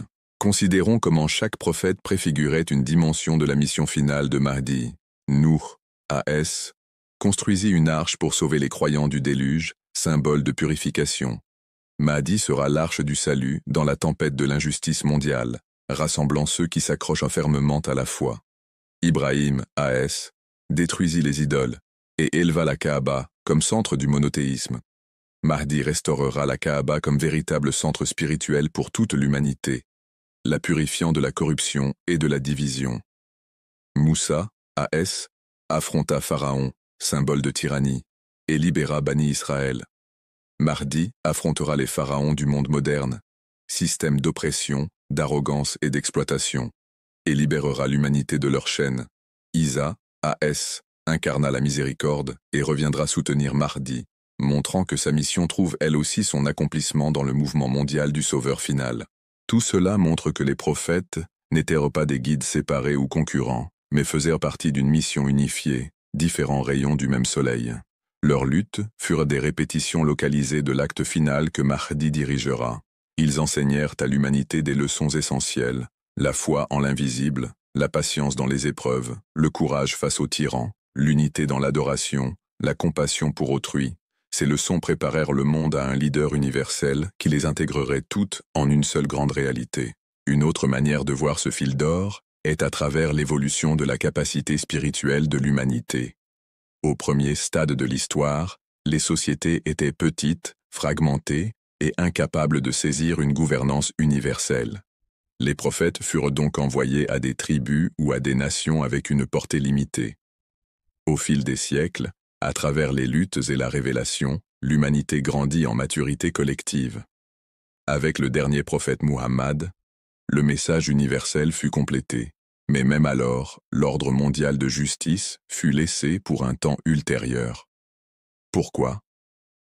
Parce que le monde devait atteindre un point d'interconnexion, où l'injustice et la corruption pouvaient être vues non seulement à un niveau local, mais comme une réalité mondiale. Aujourd'hui, à l'ère de la technologie, de la politique mondiale et des crises partagées, l'humanité est enfin prête pour un sauveur global. C'est là la sagesse du timing divin. Chaque prophète prépara pas à pas l'humanité, et maintenant, l'achèvement final est attendu. La mission du Mahdi attendu n'est pas séparée de celle des prophètes, mais l'épanouissement de leurs semences. Imaginez un arbre. Les racines furent posées par Adam, le tronc par Nu, les branches par Ibrahim, Moussa et d'autres, les fleurs par Isa, et le fruit final par Mahdi. Sans les racines, le tronc et les branches, il ne pourrait y avoir de fruit, mais sans le fruit, le but de l'arbre est incomplet. De la même manière, les missions prophétiques furent des préparations nécessaires. Mais le monde ne goûtera à la pleine douceur de la justice divine que lorsque Mahdi l'établira à l'échelle mondiale. Cette vérité renforce notre foi car elle nous montre que l'histoire n'est pas aléatoire. Chaque mission prophétique avait un but conçu pour rapprocher l'humanité de l'objectif ultime. Nous n'attendons pas un sauveur dans le vide. Nous attendons l'aboutissement de milliers d'années de guidance prophétique. Cette perspective donne un sens à notre croyance en l'imam Mahdi. Elle nous rappelle qu'attendre son avènement signifie nous aligner sur la mission de chaque prophète, poursuivre leur héritage de patience, de lutte et de foi. De plus, ce fil d'or nous rappelle l'unité. Les prophètes furent envoyés à des peuples différents, mais leur mission converge dans Mahdi. Cette convergence nous montre que le sauveur attendu n'est pas destiné à une secte, une race ou une nation, mais à toute l'humanité. Tout comme le Coran décrit Muhammad comme une miséricorde pour les mondes, le leadership de Mahdi sera une miséricorde pour toutes les nations. Cette dimension universelle fait de sa mission l'accomplissement de tout effort prophétique, l'aube universelle après de nombreux levers de soleil locaux. Et lorsqu'il apparaîtra, il ne viendra pas effacer l'héritage des prophètes, mais pour le raviver. Le Coran de Muhammad sera sa constitution, la justice de Moussa son épée, la miséricorde d'Isa son esprit, le monothéisme d'Ibrahim sa fondation, et la patience de Nu son exemple. En lui, les rayons fragmentés de lumière se fondront en un seul soleil éclatant, illuminant la terre entière. Les prophètes furent des précurseurs, chacun annonçant que le chapitre final restait à venir. Leur sacrifice n'était pas une fin en soi, mais des étapes vers cette promesse divine. Quand les croyants comprennent cela, leur iman s'approfondit, car ils voient qu'attendre l'imam Mahdi n'est pas une attente passive, mais une participation active à la mission même qui a défini la vie des prophètes. Défendre la justice, adorer Allah sincèrement, résister à la tyrannie, montrer de la compassion, tous ces actes font de nous des compagnons spirituels des prophètes et nous préparent à accueillir le Mahdi. Ainsi, l'histoire de la prophétie n'est pas une série d'épisodes déconnectés, mais un voyage vers une destinée unique. Le fil d'or relie Adam à Muhammad, Moussa à Isa, Youssouf à Mahdi. Toutes leurs larmes, leurs luttes, leurs prières furent des graines plantées dans le sol de l'histoire, et le sauveur attendu est la récolte. L'humanité a marché pas à pas vers cette aube mondiale, trébuchant parfois, tombant parfois, mais toujours guidée par la lumière des prophètes. Et lorsque Mahdi apparaîtra, ce voyage atteindra son accomplissement. Un monde où la justice, la vérité et la foi prévaudront sur l'oppression, le mensonge et l'arrogance. C'est là le véritable sens des prophètes en tant que précurseurs. Ils ne sont pas seulement des figures du passé, mais des signes vivants pointant vers l'avenir, chacun murmurant à l'humanité « Préparez-vous, car le Sauveur final arrive. Et quand il viendra, le monde réalisera que tout ce que les prophètes ont enseigné, tout ce pourquoi ils ont sacrifié, tout ce qu'ils ont enduré, construisait vers ce moment d'achèvement mondial. Depuis le commencement des temps, Allah a envoyé des prophètes non seulement pour guider l'humanité, mais aussi pour enseigner aux croyants comment vivre avec responsabilité. La vie de chaque prophète était une leçon, non seulement pour son propre peuple, mais pour toutes les générations à venir. Leurs histoires sont plus que de l'histoire. Elles sont des miroirs dans lesquels nous voyons refléter nos propres devoirs.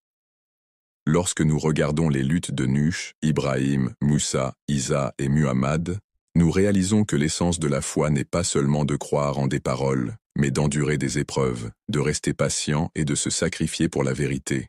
Et à notre époque, alors que nous vivons dans le temps de l'occultation de l'imam Mahdi, nos responsabilités en tant que croyants sont façonnées par ces mêmes leçons. Les prophètes ont vécu dans des sociétés qui souvent les rejetaient, se moquaient d'eux et même les persécutaient. Nuh, A.S., prêcha pendant des siècles alors que seuls quelques-uns acceptèrent son appel. Ibrahim, A.S., se dressa contre un empire d'idolâtres. Moussa, A.S., affronta la puissance de Pharaon. Isa, A.S., fut opposé par les forces puissantes de son temps. Muhammad endura le boycott, l'exil et la bataille avant que l'islam ne soit établi. Dans toutes ces luttes, nous voyons une réalité commune. Le chemin de la vérité exige la fermeté. Pour les croyants d'aujourd'hui, dans l'attente de l'imam Mahdi, cette fermeté est notre ligne de vie. Nous vivons une époque d'attente, et attendre n'est pas passif. C'est une forme active de loyauté, un test pour savoir qui demeure réellement attaché à la mission d'Allah, même lorsque le guide est caché. La patience est la première leçon que nous tirons des prophètes. Sans patience, Nuh n'aurait pas pu continuer sa mission pendant des siècles malgré les moqueries. Sans patience, Moussa n'aurait pas pu guider Bani Israël à travers le désert malgré leurs plaintes constantes. Sans patience, Muhammad n'aurait pas pu supporter l'hostilité des Quraysh jusqu'à ce que la victoire arrive.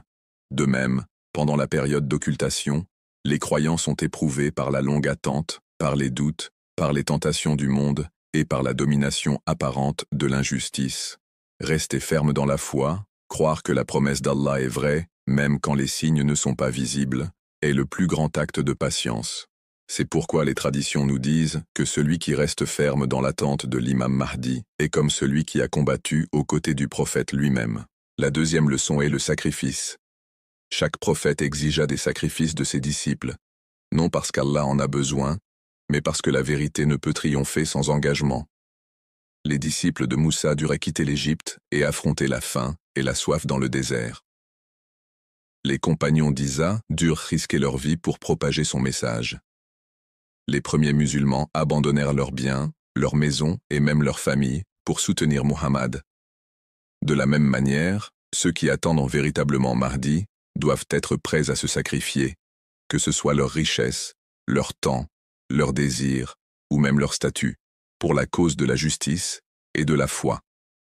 Si nous ne pouvons pas renoncer à de petits conforts aujourd'hui, comment pourrons-nous espérer nous tenir à ses côtés lorsqu'il nous appellera à une lutte plus grande que toute autre dans l'histoire? La foi est la troisième leçon. Les disciples des prophètes furent éprouvés dans leur iman à plusieurs reprises. Le peuple de Nuh ne vit aucune pluie pendant des années et dut pourtant croire à un déluge à venir.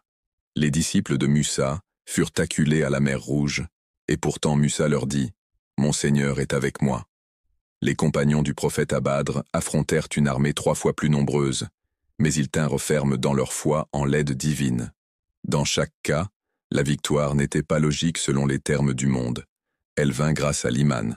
À notre époque aussi, beaucoup se moquent de la croyance en l'imam Mahdi, la rejetant comme une fantaisie. Mais le vrai croyant reste ferme, faisant confiance au plan d'Allah, sachant que les réalités invisibles sont plus grandes que les illusions de puissance que nous voyons aujourd'hui. Cet iman est ce qui garde le cœur vivant pendant la longue nuit de l'occultation. Notre responsabilité est donc de vivre comme si nous étions déjà ses compagnons. Nous ne pouvons pas attendre son apparition pour commencer à nous construire. Tout comme les compagnons du prophète étaient préparés avant les batailles, nous devons nous préparer avant que la mission finale ne commence. La préparation n'est pas seulement physique, elle est spirituelle, morale et intellectuelle. Spirituellement, nous devons renforcer notre lien avec Allah à travers la prière, le Coran et le rappel. Moralement, nous devons incarner la justice, l'honnêteté, la compassion et l'humilité. Car comment pourrions-nous soutenir le chef de la justice si nous vivons injustement? Intellectuellement, nous devons apprendre notre foi, comprendre le Coran, étudier les leçons de l'histoire et être conscients du monde qui nous entoure, afin que lorsque Mahdi se lèvera, nous ne soyons pas confus ni manipulés par les faussetés du système de Dajjal. Pendant la période d'occultation, l'une des plus grandes responsabilités est de garder l'espoir. De nombreuses générations avant nous l'ont attendu, et certaines ont perdu espoir, pensant que la promesse était retardée. Mais les prophètes nous ont enseigné qu'Allah ne manque jamais à sa promesse. Le peuple de Nour pensait que le déluge ne viendrait jamais jusqu'à ce qu'il arrive. Le peuple de Moussa pensait que Pharaon les écraserait jusqu'à ce que la mer s'ouvre. Les Quraysh pensaient que l'islam disparaîtrait jusqu'à la conquête de la Mecque. Le retard n'est pas un refus, c'est une préparation. Allah laisse l'histoire se dérouler jusqu'à ce que les conditions soient mûres, puis il accomplit sa parole. Les croyants doivent donc protéger leur cœur du désespoir, car le désespoir est une forme d'incroyance dans la sagesse d'Allah. L'espoir est en soi un acte d'adoration, une lumière qui maintient la foi vivante. Un autre devoir est de construire l'unité. L'une des raisons pour lesquelles les prophètes furent opposés par leur propre peuple était la division et l'arrogance. Beaucoup affirmaient être croyants mais se divisaient en factions, s'affaiblissant eux-mêmes. La mission de l'imam Mahdi sera d'unir l'humanité autour de la justice et du tawhid, mais cette unité exige des gens qui la pratiquent déjà dans leur vie. La haine sectaire, les rivalités égoïstes et la désunion parmi les musulmans sont des obstacles qui retardent l'accomplissement de la promesse. Notre devoir est de guérir les divisions, de voir au-delà des différences superficielles et de travailler pour la grande cause de la justice et de la foi. De cette manière, nous faisons partie de la fondation sur laquelle reposera la mission mondiale de Mahdi. Les croyants doivent aussi apprendre le courage des disciples des prophètes. Chaque prophète fit face à des ennemis qui semblaient imbattables, et pourtant les vrais croyants restaient fermes. Aujourd'hui, l'injustice paraît souvent trop puissante. Des gouvernements qui oppriment, des entreprises qui exploitent, des idéologies qui répandent la corruption. Il est facile de se sentir faible, mais nous devons nous rappeler que le pouvoir de la vérité est plus grand que le pouvoir de l'oppression. Vivre avec courage signifie dire la vérité même quand elle est impopulaire, résister à la corruption même quand les autres y participent, et défendre les faibles même si cela nous coûte notre confort.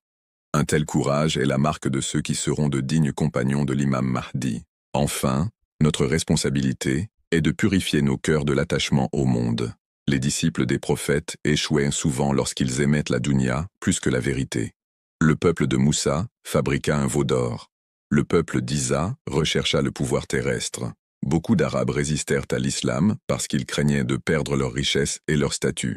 Si nous voulons rejoindre la mission de Mahdi, nous ne devons pas laisser l'amour de la richesse, du pouvoir ou des désirs nous enchaîner. Le Sauveur attendu appellera à la justice, et la justice exige des sacrifices. Seuls ceux qui se sont détachés de la cupidité mondaine répondront à cet appel avec sincérité. En conclusion, les luttes des prophètes n'étaient pas seulement leurs épreuves, mais des leçons pour nous. Leur patience nous enseigne à persévérer pendant la période d'occultation. Leur sacrifice nous rappelle de donner pour la cause d'Allah. Leur foi renforce notre croyance aux promesses invisibles. Leur unité et leur courage nous montrent comment vivre en vrais croyants. Et surtout, leur lutte nous rappelle qu'attendre Mahdi n'est pas de l'oisiveté, c'est une préparation active. Vivre comme si nous étions déjà ses compagnons est notre devoir. Si nous incarnons les qualités des vrais disciples des prophètes, alors quand le moment viendra et que le Sauveur apparaîtra, nous n'hésiterons pas, nous n'aurons pas peur, et nous ne douterons pas. Nous nous tiendrons à ses côtés comme l'achèvement d'un voyage qui commença avec le tout premier prophète, et nous serons honorés de voir de nos propres yeux la victoire que tous les prophètes avaient annoncée. Depuis le tout début de l'histoire humaine, Allah n'a jamais laissé l'humanité sans guidance. Il a envoyé Adam comme premier prophète, et après lui est venue une longue chaîne de messagers, Nuh, Ibrahim, Moussa, Isa et d'innombrables autres, chacun portant la torche de la vérité, chacun appelant l'humanité au tawhid, à la justice et à la droiture. Leurs missions étaient séparées par le temps et l'espace, pourtant elles étaient toutes des fils tissés dans un seul tissu. Ce tissu trouve son achèvement final dans la mission de l'imam Mahdi, le sauveur attendu qui se lèvera par la permission d'Allah pour établir la justice sur la terre telle qu'elle était destinée à l'être. Quand nous regardons la vie des prophètes, nous voyons lutte après lutte, rejet après rejet, mais aussi espoir après espoir. Nuh construisit l'arche avec patience. Ibrahim brisa les idoles avec courage. Moussa se tint fermement devant Pharaon avec foi. Isa répandit la miséricorde et la vérité. Et Muhammad apporta le message final qui les englobe tous. Chacune de ces missions pointe vers l'avant, préparant le monde pas à pas pour le chapitre final. Et ce chapitre appartient à l'imam Mahdi. Il ne s'agit pas d'une nouvelle mission, mais de la continuation et de l'accomplissement de toutes celles qui l'ont précédé. Il n'apportera pas une vérité différente, mais il ravivera la même vérité éternelle qui a toujours existé. La ilaha illa Allah. La gaïbat, ou occultation, de l'imam Mahdi n'est pas une absence au vrai sens. C'est une épreuve divine, un feu purificateur par lequel Allah distingue ceux qui ne font que prétendre à la foi de ceux qui la vivent réellement. Croire en un guide que l'on peut voir est simple. Rester fermement attaché à un guide invisible, à travers des générations d'attente, est l'épreuve de la loyauté. C'est pourquoi les traditions disent que la récompense de ceux qui restent fermes dans l'attente est semblable à celle de ceux qui ont combattu aux côtés du prophète lui-même. La gaïbat n'est pas un abandon. La présence de l'imam est réelle, même si elle est cachée, et sa lumière continue de guider les croyants, tout comme le soleil brille toujours derrière les nuages. Dans le silence de la gaïbat, la responsabilité nous incombe de nous préparer. Chaque histoire prophétique nous enseigne quel type de personnes sont choisies pour les missions divines. Le peuple de Nuh qui se moquait de lui fut noyé. Les quelques-uns qui crurent furent sauvés. Le peuple de Moussa qui désobéit resta aéré, tandis que les fidèles traversèrent vers la terre promise. Les compagnons de Muhammad, qui sacrifièrent tout, furent immortalisés, tandis que ceux qui lui résistèrent disparurent dans l'histoire. À chaque époque, ce ne sont pas les nombres qui comptent, mais la sincérité.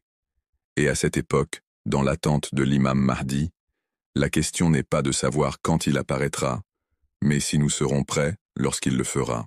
La préparation n'est pas seulement une question de slogan ou de vœux pieux, c'est vivre chaque jour comme un vrai croyant, s'accrocher à la prière, s'attacher au Coran, pratiquer la justice dans nos affaires, incarner la miséricorde dans nos relations, et se tenir fermement contre l'oppression. Attendre le Mahdi signifie déjà vivre selon les valeurs qu'il établira, afin que, lorsqu'il appellera, nous ne soyons pas étrangers à sa mission. Le monde est rempli de corruption, d'injustice, d'avidité et de tyrannie, comme les prophètes l'ont prédit, mais la promesse d'Allah est claire. La vérité triomphera, la justice prévaudra, et les opprimés hériteront de la terre. Cette promesse sera accomplie par l'imam Mahdi. Le lien émotionnel entre les croyants et le sauveur attendu est unique. Depuis des siècles, les gens pleurent pour lui, prient pour lui, et désirent son zahour. Son absence est ressentie profondément parce que sa présence est déjà vivante dans le cœur de ceux qui l'aiment. Il ne représente pas seulement un guide, mais un espoir. L'espoir que l'humanité n'est pas abandonnée au chaos, l'espoir que tous les sacrifices des prophètes ne seront pas vains, l'espoir que la vérité brillera dans toute sa gloire. Aimer le Mahdi, c'est aimer la mission de chaque prophète. L'attendre, c'est attendre l'accomplissement de l'histoire divine. Ainsi, lorsque nous rassemblons toutes les histoires des prophètes, nous voyons un message universel unique. Le plan d'Allah avance toujours vers la justice, et ses élus triomphent toujours. Leurs luttes furent des semences plantées dans l'histoire, et l'imam Mahdi est la récolte.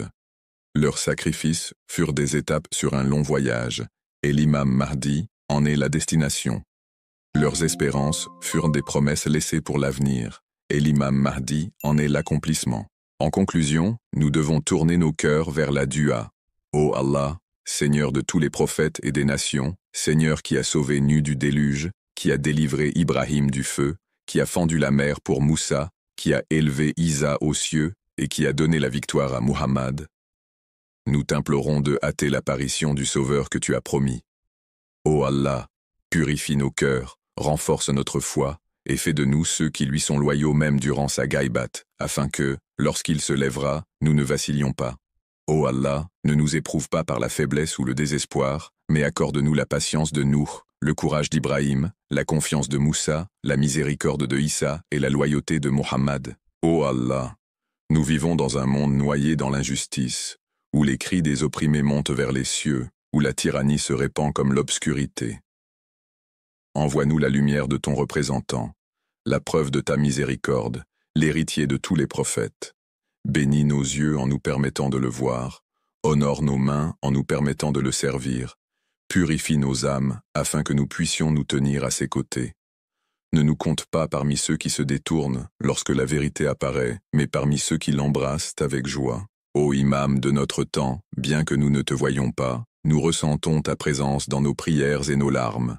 Nous te désirons comme l'assoiffé désire l'eau, comme l'égaré désire sa maison. Nous ne demandons qu'une chose, que lorsque tu te lèveras, nous soyons parmi tes compagnons, que nos noms soient inscrits parmi ceux qui ont donné leur vie, leur richesse et leur cœur pour ta mission. Que nous puissions entendre ton appel et y répondre par ces mots. Labbaik, Ya Mahdi. Ceci est la clôture d'un long voyage à travers les luttes des prophètes, et pourtant c'est l'ouverture d'un voyage plus grand. Le voyage de la préparation, de la patience, de la loyauté. Les prophètes nous ont montré le chemin, et l'imam Mahdi l'achèvera. Le monde attend, les cœurs attendent, les cieux eux-mêmes attendent. Qu'Allah hâte sa réapparition, et que nous soyons dignes de nous tenir à ses côtés lorsque le dernier chapitre de la vérité s'accomplira.